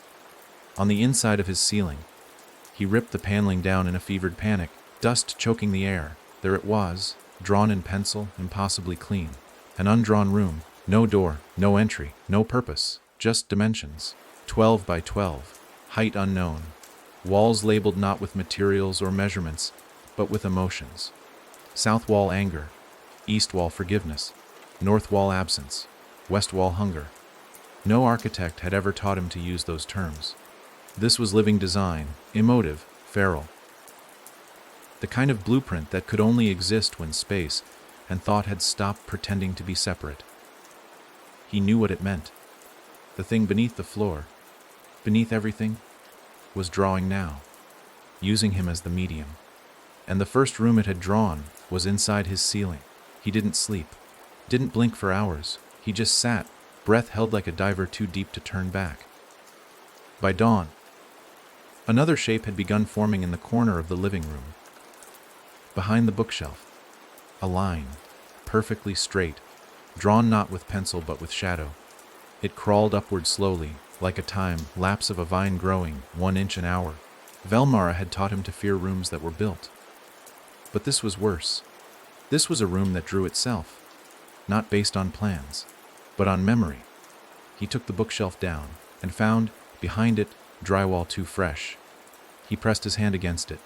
The surface pulsed once, and then the whisper came back, the one from beneath the panel. This time it didn't say stop digging. It said you left something open. His chest tightened. because he knew what it meant. The black square. The unfinished void room from the last blueprint. He hadn't sealed it. He hadn't closed it off. He had stepped into it, used it to escape Velmara. But he had never thought about where it ended, or what might follow him out. Now he knew. The thing under the floor, the breach, the foundation. It wasn't separate from Velmara. It was its mother. Velmara had been the house. This was the land beneath the house. The thought beneath the thought. The void where architecture learned to dream. And it was awake now, because Elias had fed it, with design, with memory, with naming. He grabbed a hammer, ripped the drywall open, found no studs, no insulation, just a wall made of mirror, not reflective, observant. It looked at him as he looked into it, and in the mirror, he saw something impossible. The undrawn room, completed. Only it wasn't a room, it was a being, a massive, symmetrical figure with walls for limbs and windows for eyes. It stood inside him, not inside the house, inside his form. Every breath he took shaped its roof. Every heartbeat set its lights flickering. He dropped the hammer, collapsed to his knees. The truth hit hard. There had never been a separate house, never a single structure that twisted the world. He had been the house all along. Every version of Velmara, every floorboard, every impossible stair, just echoes of his own design tendencies, his traumas, his blueprints, his choices. The rooms had formed because he made them possible. And the breach, it wasn't just under the floor. It was inside his mind. The first tear in space happened when he let pain shape design. The rest had followed, room by room. Now the house didn't need wood. It had him. He was the frame, and the new room. The one with anger, forgiveness, absence, and hunger as its walls. That was the soul of the house, its center, its truth. And it was finished. Outside, the wind picked up. Trees groaned like rafters under pressure. Birds didn't flee this time. They froze. The clouds above spun into a circle. Not fast, not violent, but steady. The eye of a storm that never needed rain. And in his living room, the mirror wall cracked. From the crack came a single sound, not a scream. Not a knock, but a doorbell. Soft, polite, as if to say we've arrived. And Elias, no longer just the architect, stood up and let them in. The doorbell rang again. A sound so small, so mundane, it nearly masked the apocalypse it carried with it. Elias stood motionless in the living room, bathed in the fractured light spilling from the mirror wall. It was hard to describe what was bleeding through the cracks now. Not light, not darkness, something in between, like the glow of thought trying to become matter. A whisper masquerading as a shape. It pulsed gently, not in urgency, but assurance. The doorbell was only a courtesy. They were coming in, whether he answered or not. Elias turned toward the front door, but it was no longer there. In its place stood a corridor, not long, not dramatic, just plain. Drywall on both sides, no lights overhead. But at the end of it was a door he'd never built. Old wood, iron hinges. A circular window at eye level, smeared on the inside with something dark that hadn't quite dried. The doorbell had come from there. It rang again. Once, then silence. Elias stepped forward, slowly, as if approaching a grave that had mistaken itself for a welcome mat. He reached the door, placed his hand on the knob. It was warm. Not from sun, not from power, from breath. Something on the other side was breathing on the door. He didn't open it. He pushed it. Not out of defiance, but instinct. The way you might push a curtain instead of drawing it. And the door didn't swing. It folded, bending like skin, peeling back into the frame, until it was no longer a door, but an entry wound. He stepped through. The space beyond was not a room. It was a memory of rooms. They flickered in and out. His childhood bedroom, the charred ruins of Velmara's original foyer, the apartment he had fled, the black square void, all blending in and out of one another like old film reels melting into each other. At the center stood the figure he had glimpsed in the mirror, tall, symmetrical, and terrifying in its quiet. It had no face. Its head was a hallway, its chest a double staircase winding into itself, its arms long and narrow corridors stretching forever. It didn't walk. It simply arrived, each step folding the ground forward to meet its stride. It looked at him with no eyes, and somehow he knew its name. Not one he'd spoken, but one he had once tried to erase from a page. The hollow draft. It had been the first house he ever imagined as a boy, a place that changed every time he thought of it, a space that grew whenever he looked away. It was never drawn, never built, just named. And now it stood in front of him whole, because even an idea unspoken finds ways to take root. The hollow draft extended a corridor toward him, not a hand, a literal corridor. Its walls flickered with faces he'd lost: Jacob, Thomas, the stitched boy, even his father. They didn't speak. They watched, and behind them, doors opened, each one swinging softly, hinges sighing like tired lungs. The message was clear. This wasn't an attack. This was an invitation. The hollow draft wanted Elias to move in, to accept residence inside what he had once merely imagined, to stop being the builder and become the inhabitant. Elias backed away. The corridor followed. Its edges softened, growing warmer, welcoming. It knew he wouldn't flee, not now, because fleeing would mean another design, another structure, another way to twist guilt into geometry. And Elias had no drawings left in him. He had one choice left. He had to seal the room, the one with no floor, no ceiling, just those four walls etched into his ceiling. Anger, forgiveness, absence, hunger. He had to enter that room, not metaphorically. Literally, he turned and ran, back through the folding hallway, through the memory of doors, through the threshold of the wound, door and into his house again. It was no longer safe. The floor breathed faster. The ceiling pulsed. The house wanted him to accept it. He didn't. He climbed a ladder, up to the attic, to the source of the original etching. The undrawn room had grown now, its lines dark, deep, its dimensions thrumming with energy. He stepped inside, and the attic vanished. Now it was just the four walls, emotion etched into their surfaces. Each wall began to speak, not aloud, inside him. Anger asked, "Why did you design pain into love?" Forgiveness asked, "Who are you without the ones you left?" Absence whispered, "What did you bury in the foundation?" And hunger said nothing. Hunger only waited. Elias took a breath, then another, and answered them all at once. "I am the architect." Not an excuse, a confession. The room shuddered, the walls cracked, and for the first time he saw what lay beyond them. Not another blueprint, not another room, but a child, a small boy, curled in the corner, weeping silently, wearing a shirt Elias hadn't seen since he was 7. He knelt beside the child. The boy looked up and said, "You left me in here." Elias placed a hand on the boy's shoulder. "I'm here now." The boy sobbed once, then faded, not like a ghost, but like shame finally allowed to breathe. And the room, the terrible, undrawn room, sealed, folded in on itself, shrank to a point, then disappeared.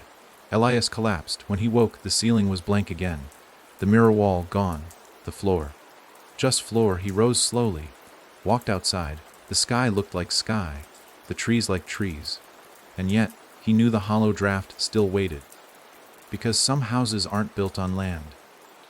They're built in you. And no matter how many rooms you seal, you never truly move out. The days that followed felt hollow, not empty, but carved, like someone had scooped out the center of Elias's life and left the shell standing upright. The ceiling no longer pulsed. The floor didn't whisper.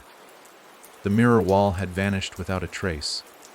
But in that silence, in the calm that had replaced the chaos, Elias could feel the edges of something worse. Not noise, not torment, absence. And that absence hummed like tension in a wire pulled too tight. People in the town had started noticing. Not the supernatural, no one ever saw that part. But the man himself, Elias, who once walked every morning, now lingered indoors. The bags under his eyes weren't from sleeplessness anymore. They were from containment. Like he was holding something inside him that didn't want to stay still. He no longer needed to draw. Not on paper. The house, the hollow draft, had found a new medium, his thoughts. At first, they came like daydreams. An outline here. A window frame in the shape of an apology. A corridor that extended for years and ended at the doorstep of an old regret. But soon, it wasn't daydreams. It was recurrence. Thoughts that looped, designs that grew on their own. Architecture unfolding behind his eyes, as if he were still in Velmara, still standing in that heart room, still listening to the whisper of a house built from sorrow. Then came the dreams again. Only now, the dreams weren't about Velmara. They weren't even dreams in the traditional sense. They were blueprints of thought, renderings that plotted not where he lived, but what he remembered. His mother's voice became a staircase. A night of grief, a hidden room. The argument with Jacob, now a hallway that led nowhere, doors on either side sealed shut by words never said. He would wake up breathless, fingers twitching as if reaching for paper that wasn't there. One morning, he stood at the sink, hands submerged in cold dishwater, and realized the faucet handle had changed. Not broken. Changed. He hadn't installed this model. He hadn't bought it. But there it was, brass, curved, old-fashioned, Victorian. Velmara's style. A detail only someone who had designed the house in their mind for years would recognize. He pulled back, scanned the kitchen, cabinets, countertops, floor tiles. None of them had changed, but they were familiar in a way that shouldn't be possible. He walked to the living room. There, too, were signs. The armchair was the exact shade of green from the waiting room in the stitched child's hospital. The painting above the fireplace, he didn't own that painting. He never had. And yet it hung there, a crumbling landscape of trees without leaves, mountains without peaks. He was no longer in his house. He was in a replica. The hollow draft had rebuilt itself around him, slowly, subtly. And he hadn't noticed. It hadn't knocked this time. It hadn't screamed. It had infiltrated his sense of space, until what he thought was safety had become another room. Not a prison. A bridge. The house wasn't trying to trap him anymore. It was trying to bring something through. That night, he made the decision to leave. Not just the house. The town. He packed what little he could carry. Clothes. A notebook he'd been too afraid to open. A photograph of his wife that had somehow moved from the attic to his nightstand without his help. He didn't question it. He just put it in the bag. He stepped outside just after midnight. Fog coated the street like a slow, moving ocean. And there, across the road, a door stood, freestanding. No frame. No hinges. Just a door. Exactly like the one he'd seen at the end of the corridor that folded like skin. It didn't belong to any house. It wasn't in the world. It was on it. Pasted into space like a concept, waiting to be opened. He knew what it was. The final threshold. The place where Velmara had ended and the hollow draft had begun. He didn't walk toward it. He found himself standing before it. Just like that, the road behind him had vanished. Not faded. Erased. Like the town had been drawn in chalk, and someone had wiped it clean around him. Only he and the door remained. He touched the knob. It was cold now, cold with absence. Not the absence of heat, the absence of origin. He opened it. The world folded in half. No light, no dark. Just a sensation of transition. And then he was inside. Not the hollow draft, not Velmara, not the void, but the source, the beginning. A white space, so white it hurt to see. It was silent, and yet Elias heard everything he had ever built whispering at once. The staircase of apologies. The hall of withheld confessions. The attic full of moments never spoken. He stood at the center, and he saw them. The others, not ghosts, not people, architects, dozens of them, maybe hundreds, each one holding a blueprint, each one crying. Some stood silent, some rocked back and forth. But they all had the look, the same one he saw in his own reflection. The look of someone who tried to draw their pain into something useful and failed. He stepped forward. The crowd parted, and at the far end of the white space a new table formed. On it a blank sheet, a single pencil, and a note. In his wife's handwriting, "You can design again." Elias broke, not from fear, not from grief, but from the understanding that he'd been given a choice. For the first time in his life, a blueprint was placed before him that didn't require suffering, didn't demand sacrifice, just truth, and he could choose what to build. Not a trap, not a shrine to guilt, but something new. He reached for the pencil, and the room watched. Elias didn't reach for the pencil like a man starting a project. He reached like someone grasping the hand of a friend long believed dead. The weight of it was impossible, because it wasn't made of wood, or lead, or graphite. It was made of choice, and choice, for someone like him, had become the rarest substance in the universe. It didn't tremble in his hand. He did. The paper stared up at him, vast and empty. White, but not blank. It had depth, not surface, like looking into snow that held memory. This sheet could become anything, and that possibility, more than the hollow draft, more than Velmara, more than even the rooms that lived in silence and waited behind mirrors, it terrified him. Behind him, the other architects watched. They weren't waiting for inspiration. They weren't hopeful. They were starved. You could see it in their eyes. They had all once stood where he stood, staring down at a fresh page, believing for a moment they could escape the recursive nightmare of structures built from suffering.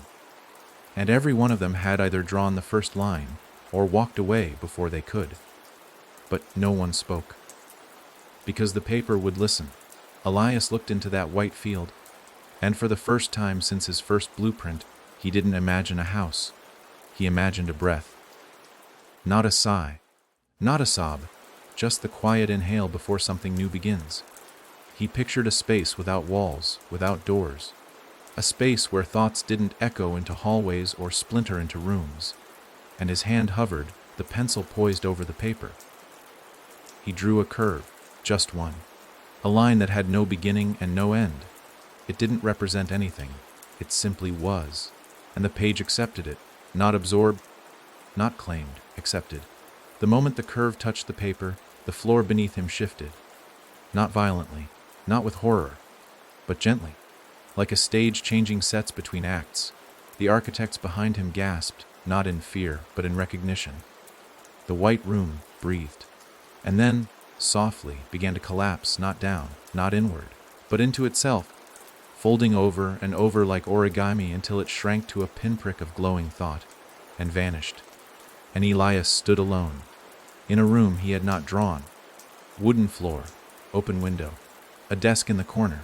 Sunlight streamed in, not the theatrical golden light of memory or dream, but real dusty, honest light, the kind that only comes after long storms. The air smelled like cedar, and faintly, coffee. He stepped forward. Each footfall met the floor like it belonged there. No creaks, no resistance. The silence wasn't heavy, it was earned. He reached the desk. There was no blueprint, no table covered in spirals of impossible design, just a stack of old pages, some blank, some filled with things written in his own hand, notes, sketches of birds, a letter he'd never mailed. These were mundane, human, not sacred. And that's when he understood. The hollow draft didn't want to trap him anymore. It wanted to be released. The others, the architects lost in white space, they hadn't failed because they were weak or flawed. They failed because they believed the only way out was to build something bigger, stronger, more clever than the rooms that haunted them. But the answer had never been scale. It had been honesty. A single curve, drawn without purpose, without pain, had broken the cycle. He turned around, expecting the room to fade, but it didn't. It remained solid, unthreatening, kind. He opened the window.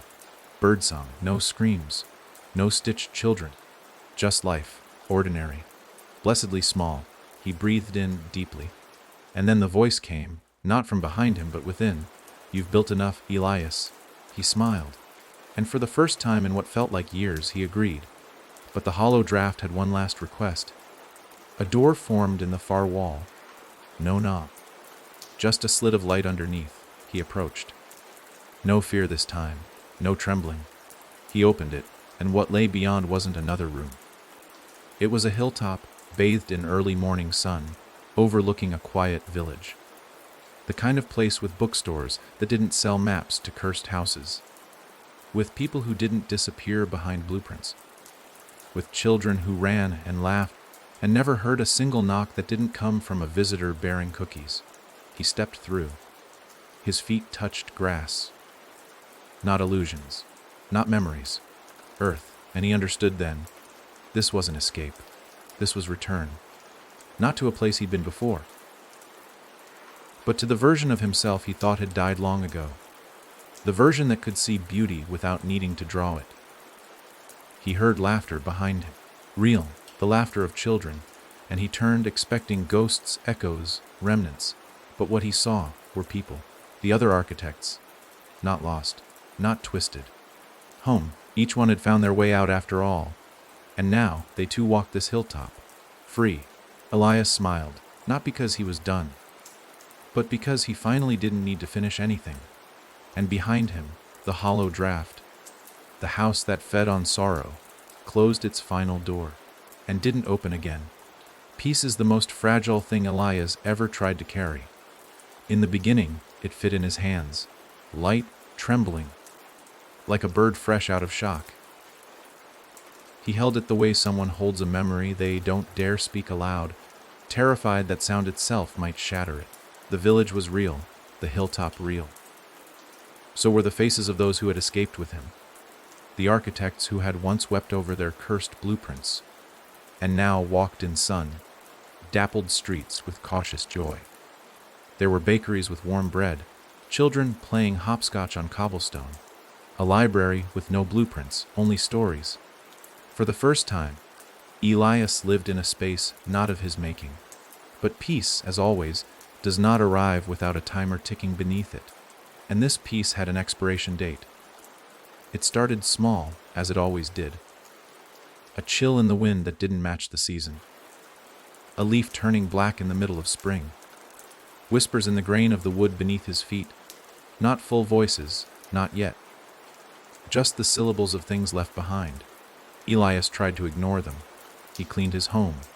He worked in the garden. He joined the town meetings. Talked about trivial things, made himself small and rooted. But he never could forget what he had drawn. The hollow draft was supposed to be sealed, its door closed. But it hadn't vanished. It had simply rested.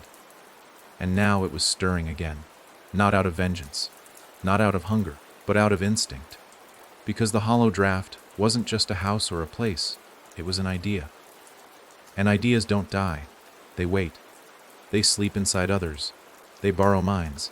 And someone somewhere had picked up a pencil. One morning, Elias awoke to find a small crack in his window pane. Not from force. From pressure. From stress in the glass. As though the very air outside it had changed shape overnight. Later that day, the librarian, an older woman with kind eyes, approached him with something in her hands. "You dropped this," she said. It was a page. Old. Familiar. One of his. From a notebook he had buried before the escape. A rough sketch of a spiraling corridor with no doors, just marks every 10 feet. At the bottom corner of the page the words "Don't forget what silence costs."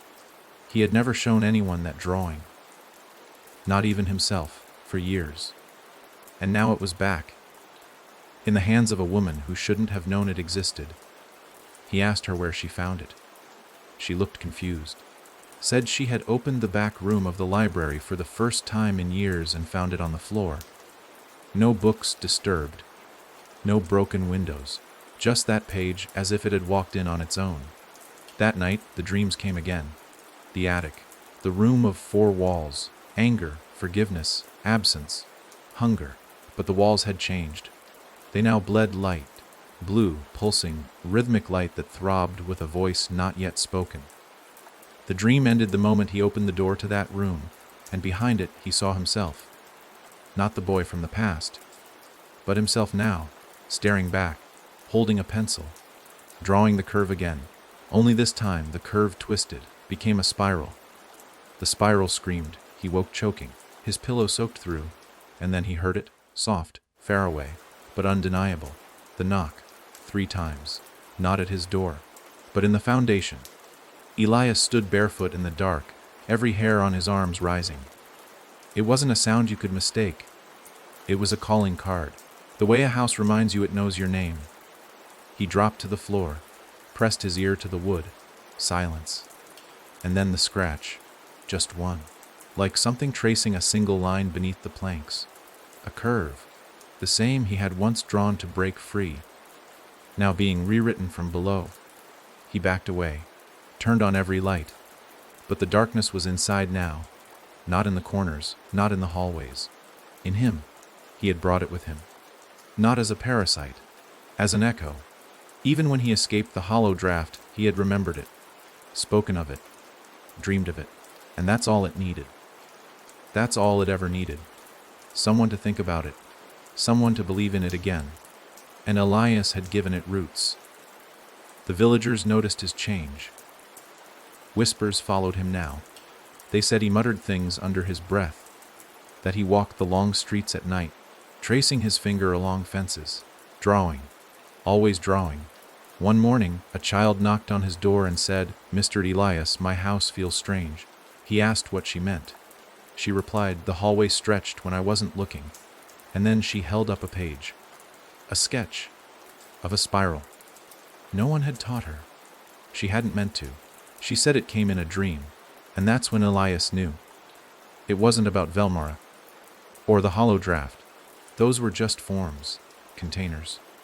The true design, the root of it all, was the idea that trauma could become structure, that pain could be engineered, that grief, when focused long enough, could build walls, and that idea had now passed on.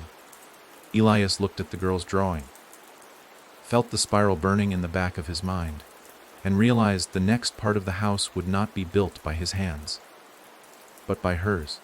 He didn't scream, didn't cry. He simply asked her one thing: did it knock? She nodded. Did you answer? She nodded again, and far beneath them, beneath the soil and rock, beneath the bones of houses not yet imagined, the hollow draft opened one more room. And it smiled. The hollow draft had returned, but this time it didn't kick down doors or bleed from ceilings.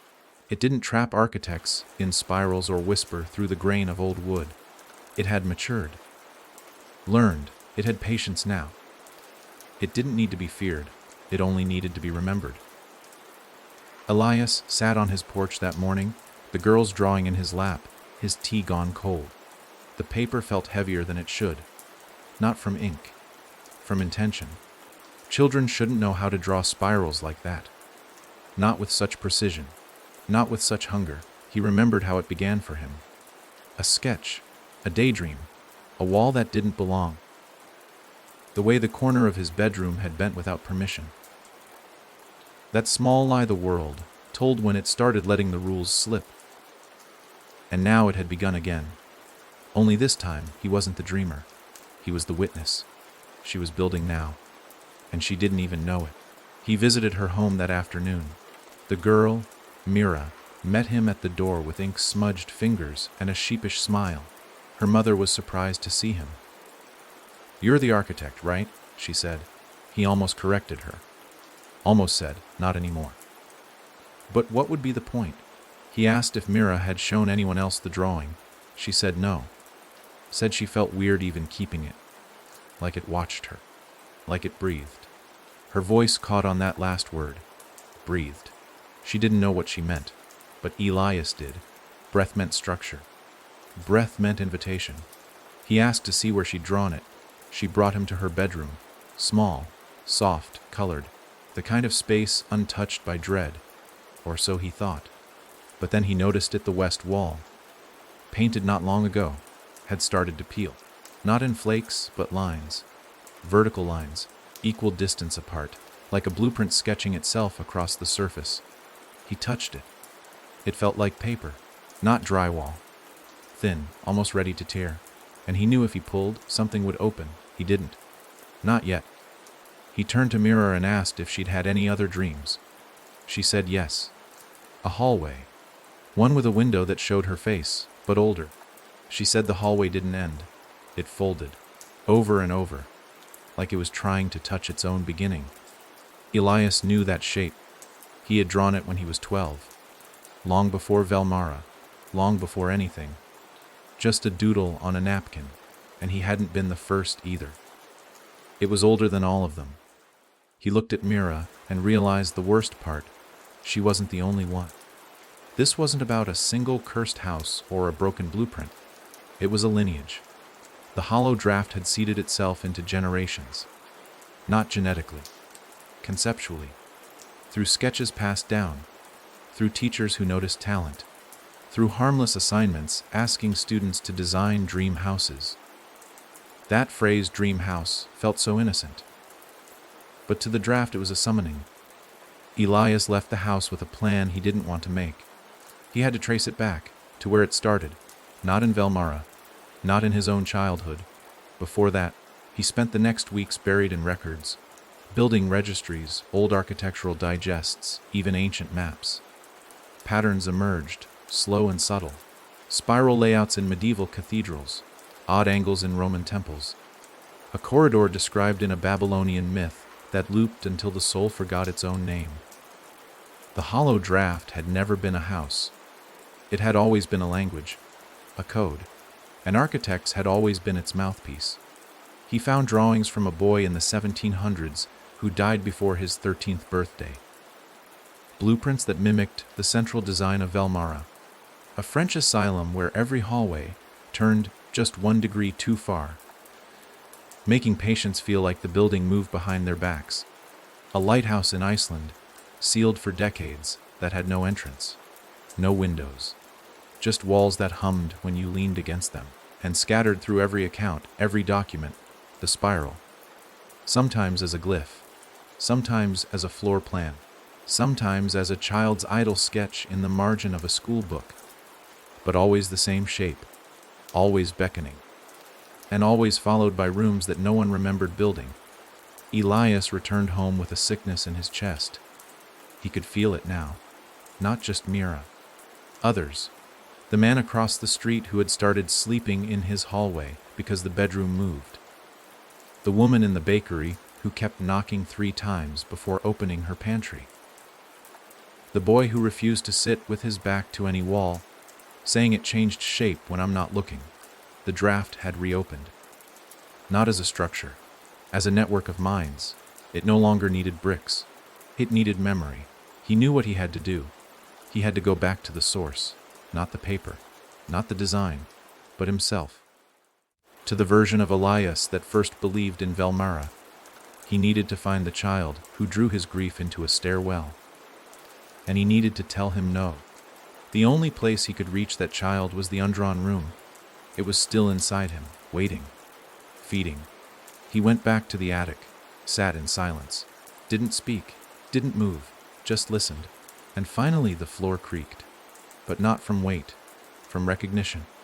A panel peeled back, slow and soft, not forced, not violent, but inviting. Beneath it, the staircase down, not into a basement, not into earth, into memory. He descended, and with each step, he remembered. The pencil, the curve, the first knock, the way Velmara said his name before he ever entered it. And at the bottom of the stairs, in a room with no shape, sat a boy, 7 years old, pencil in hand, eyes dark with wonder. The boy looked up and smiled. "Are we drawing again?" he asked. Elias knelt beside him, took the pencil gently, and said the words that had been waiting all his life. "No, we're letting go." The boy didn't cry when Elias took the pencil. He didn't rage or vanish or scream into some spectral form of torment. He simply looked relieved, as if he'd been waiting years, no, decades, for someone to make that choice for him. The room around them, this place shaped entirely by Elias's oldest grief, didn't collapse the way Velmara once had. It softened, the corners unsharpened. The lines bled into shadow, and the floor beneath their feet, once cold and pulsing with unfinished ideas, now pulsed only with silence, not absence, peace. Elias sat with the boy, back to back, eyes closed. He could hear the faint echo of Mira's drawing, the spiral she hadn't meant to pass along. It was growing in the world above. The hollow draft was clever now, no longer invasive, no longer desperate. It had learned from him, learned patience, learned to hide inside creativity. It was being built not from horror, but from inspiration. And that made it stronger than ever. Because people don't fight what they create, they protect it. But Elias had a final choice left. He stood, taking the boy's hand. Together, they walked through the edges of the room that wasn't a room anymore. The walls melted like fog.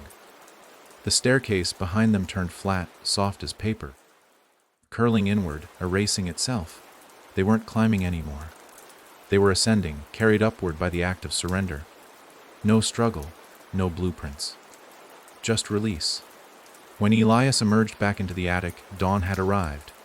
Golden light cut through the old window, catching dust motes like snowflakes suspended in time. The house was silent, no whispers, no shifting corners. He stepped down slowly. Every board creaked honestly, as it should. Downstairs, the photograph of his wife was waiting on the table, unmoved, unmysterious. He touched the frame, half expecting it to bite or blink or bleed. It did none of those things. It just was. He smiled. He whispered her name. Then came the knock. Not from below, not from within, but from the front door, 3 times. Elias froze. He hadn't heard that knock since the day the hollow draft had first truly awakened. It wasn't just a sound. It was a summons. He opened the door slowly, expecting to see a corridor or a mirror or a stitched child or another impossibility. Instead, it was Mira, eyes wide, pale, clutching a notebook to her chest. She didn't speak. She just handed it to him. He opened it. The first page was blank, so was the second. But the third held a design that chilled him more than Velmara ever had. It was a house. Small, charming, perfect, too perfect. It had symmetry that shouldn't exist. Angles that bent toward nothing and came back sharper. A porch that looped around the house twice, but from the outside looked like it ended clean. He knew this house, not from life, from memory, from dreams. It was his first house, the one he'd imagined when he was barely 6, the one he'd tried to forget, the one that whispered to him through nightmares, but never showed itself fully. Mira looked up at him with tearful eyes and whispered, "I didn't draw it," he believed her. Because now he could see it clearly. The hollow draft had changed form again. It wasn't just feeding on fear or pain anymore. It had begun feeding on imagination, and Elias had opened the path. All those years of drawing pain into structure had taught the house to build itself inside others, using their joy, their dreams, their raw talent. It no longer needed grief. It needed gifted minds. The new architects. Children like Mira. Mira wasn't just a vessel. She was a blueprint in progress. He sat down slowly, breath stolen by the weight of what that meant. The hollow draft wasn't gone. It was just rewriting itself for a new age. No more haunted houses. No more stitched boys. Now, it would wear beauty like camouflage. It would be adored, celebrated. Architects across the world would marvel at its cleverness, its impossibility, never knowing that inside each of its perfect walls, a scream was waiting to wake up. He had to stop it. But he couldn't fight it anymore. Fighting it only taught it how to win. So he turned to Mira and asked gently, "Do you want to forget this?" She hesitated, then nodded. He guided her inside, to the room where the boy had once sat, sketching his first sorrow. Only now it was just a room. No pulsing walls, no screaming staircase.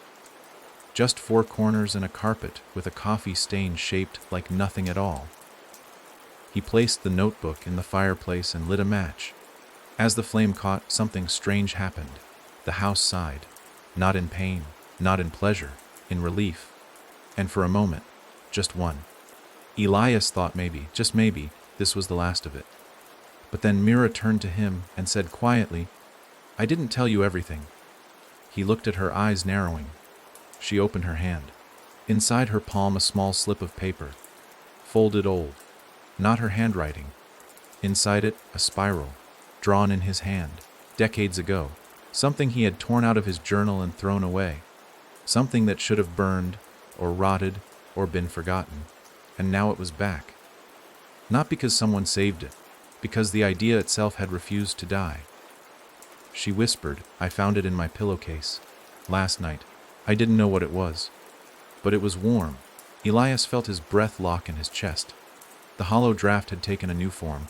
Not a house, not a memory, not even a person, but a seed, passed hand to hand, hidden in pages, in dreams, in childhood. And the next house?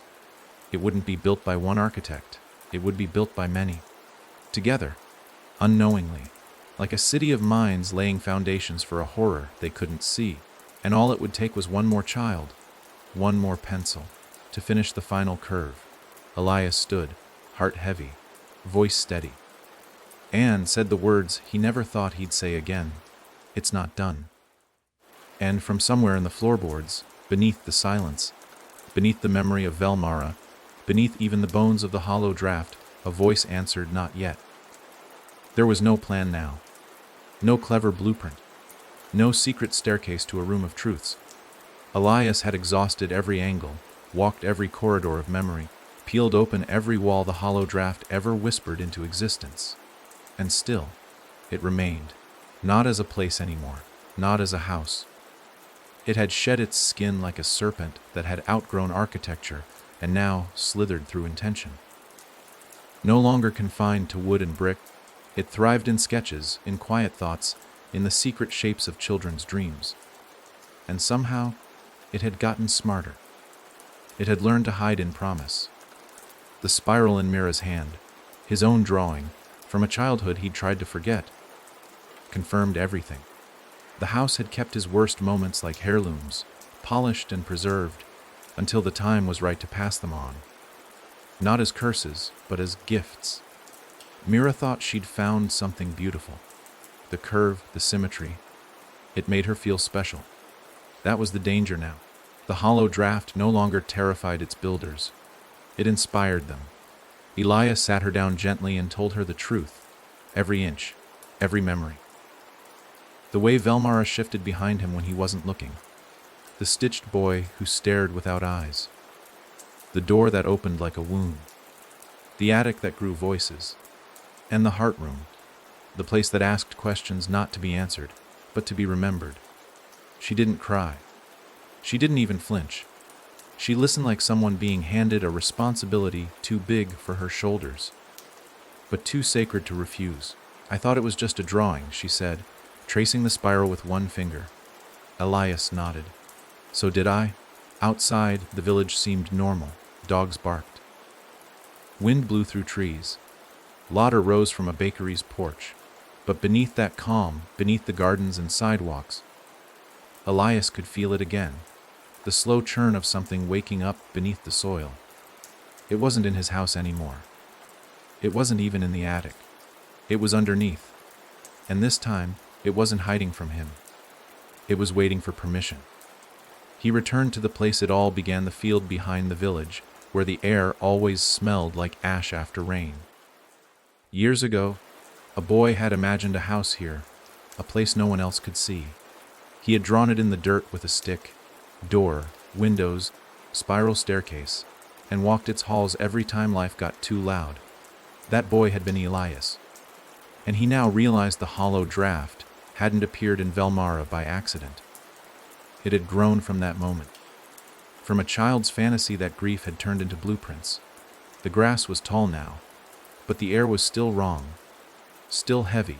Elias knelt and ran his fingers along the ground and felt wood, just beneath the earth, boards, framework, subflooring. He began to dig, hands raw, knees torn. He clawed at the earth like a man trying to unearth his own past. Hours passed, maybe days. He didn't remember eating, didn't remember sleeping, just the constant scraping, the dirt under his nails, and the scent of something preserved. Then he struck it. The door, a trap door, oak, aged but not rotted, no rust on the hinges, just waiting. He opened it. The smell hit him first, not rot, not dust, memory. It poured out like a perfume only he could smell.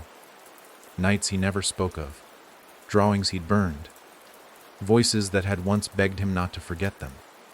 He lowered himself in. The ladder stretched impossibly long, far longer than the depth of the field should allow. But eventually, he reached the bottom. It wasn't a basement, it was a cathedral of thought. Massive, endless, the walls lined with sketches, millions of them. Drawings from other children, other architects. Some were familiar, some were impossibly old. Styles that predated language. Some weren't even paper, etched into bark. Tattooed on bone, carved into the floor with fingernails. And every one of them shared one thing, the spiral, each one shaped differently. Some wide, some tight, some perfect, some broken, but all of them echoed. Elias walked the long hallway of forgotten minds, his footsteps soft as guilt. The room wasn't haunted, it was sacred.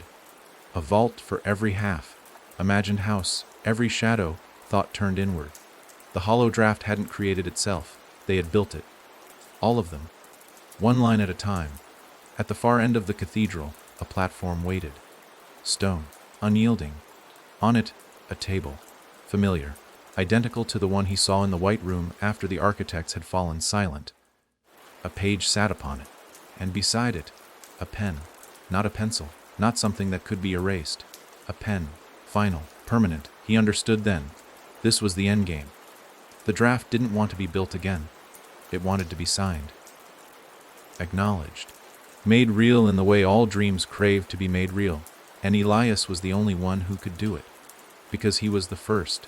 He could walk away. Seal the vault. Warn Mira. Let time pass. But the spiral would only pass again. Another child. Another page. Another house. It would never stop. Until someone didn't just draw it, but owned it. He picked up the pen. The room held its breath. He could feel the world above. His house, the village. Mira, waiting in that quiet between seconds. He pressed the pen to the page and wrote a single word, "end." The cathedral screamed. Not aloud. Inside him. The sketches burst into flames without fire. The pages curled inward and vanished like illusions revoked. And the spiral unwound, slowly, in agony, like it didn't want to go. But it obeyed, because the word was final. Elias fell to his knees, chest heaving, tears blinding him. And in that moment, he saw them, the others, the architects, not lost, not trapped, not weeping, just watching. And one by one, they turned and walked out, back into the world, free. The room dimmed, the platform cracked, the pen vanished, and Elias, no longer architect, no longer prisoner, climbed the ladder for the final time. He emerged into sunlight, the real kind, and in the field behind the village, he saw Mira drawing something new. Not a spiral, a tree, with roots, real ones, and she smiled. She didn't remember the spiral anymore, but somehow, she had kept the shape of healing. Elias sat beside her, and let the grass grow around them. The sky that morning was soft. Not the kind of soft that begs for sleep, but the kind that makes the world feel quiet, like it's holding its breath just for you. Elias sat in the field beside Mira, the last warmth of sunrise tracing shadows through blades of grass. She hummed while she drew, a song he didn't recognize, but one that felt right. The page in her lap was simple. No curves, no impossible angles, just a tree. Its branches reached outward, not in. No spirals, no stairs, no doors waiting in the margins. For the first time in years, Elias didn't see blueprints when he looked at a page. He just saw life. He should have been at peace. The spiral was gone, burned from the cathedral beneath the earth, buried in a word, end. No more stitched boys. No more whispering corridors. The hollow draft had finally been silenced. But Elias knew something the others didn't. Ideas don't die. They recede. They hibernate. And sometimes, if you listen too hard to the silence, you can still hear them breathing. He didn't tell Mira that. She deserved this moment. Deserved a world where the only thing rising from the dirt was a drawing of roots, not foundations for some impossible house. Still, he watched the wind move through the grass as if it carried the last threads of something that once fed on sorrow. Something that didn't need walls anymore to survive. After all, it had survived him. The village knew what he had done. Even if they couldn't explain it, they greeted him differently now. Not with suspicion or fear, but with that subtle reverence reserved for those who have carried burdens too large to name. Children no longer knocked 3 times before opening cupboards. No more strange floor plans appeared in school notebooks, and the house where Elias lived didn't shift anymore. It stayed, honest still. But on some nights, when the wind turned a certain way and the stars pressed a little too closely, he would feel the spiral tug again. Not inside him, not even near. Just near enough. Like a story someone was whispering in a house across the world. He knew the hollow draft hadn't truly ended. It had simply gone quiet in his world. There were others, other minds, other children drawing in notebooks under covers, shaping grief into geometry. Unaware they were opening doors. But it wasn't his to stop anymore. That was the real horror and the real grace. The hollow draft had been defeated not with fire or force, but with surrender. He hadn't destroyed it. He'd refused to build it.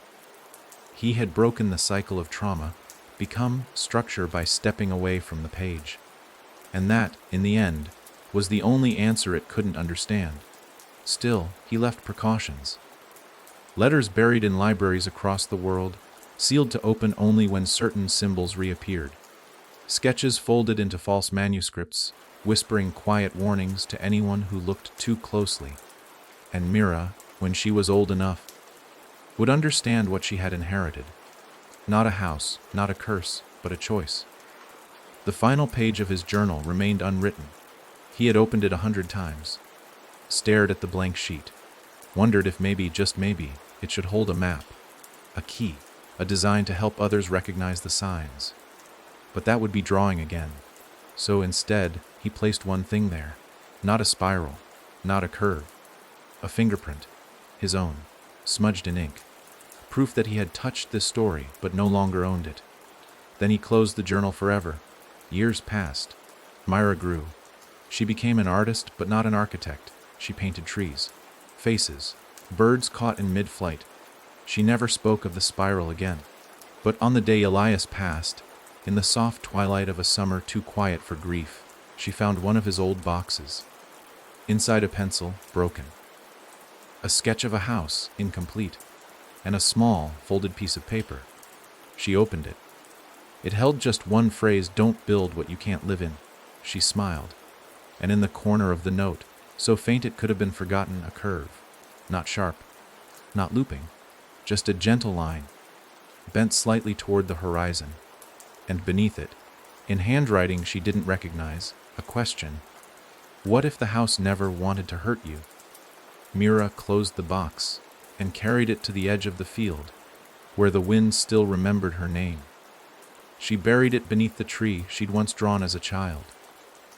And as the sky bled its last color into the stars, she whispered a promise, not to fight the spiral, not to fear it, but to listen and choose, because she now understood what Elias had tried so hard to teach her. The hollow draft was not a monster. It was a mirror, and we are the ones who decide what we build. The story ends here. But the page is still open, just waiting for the next line.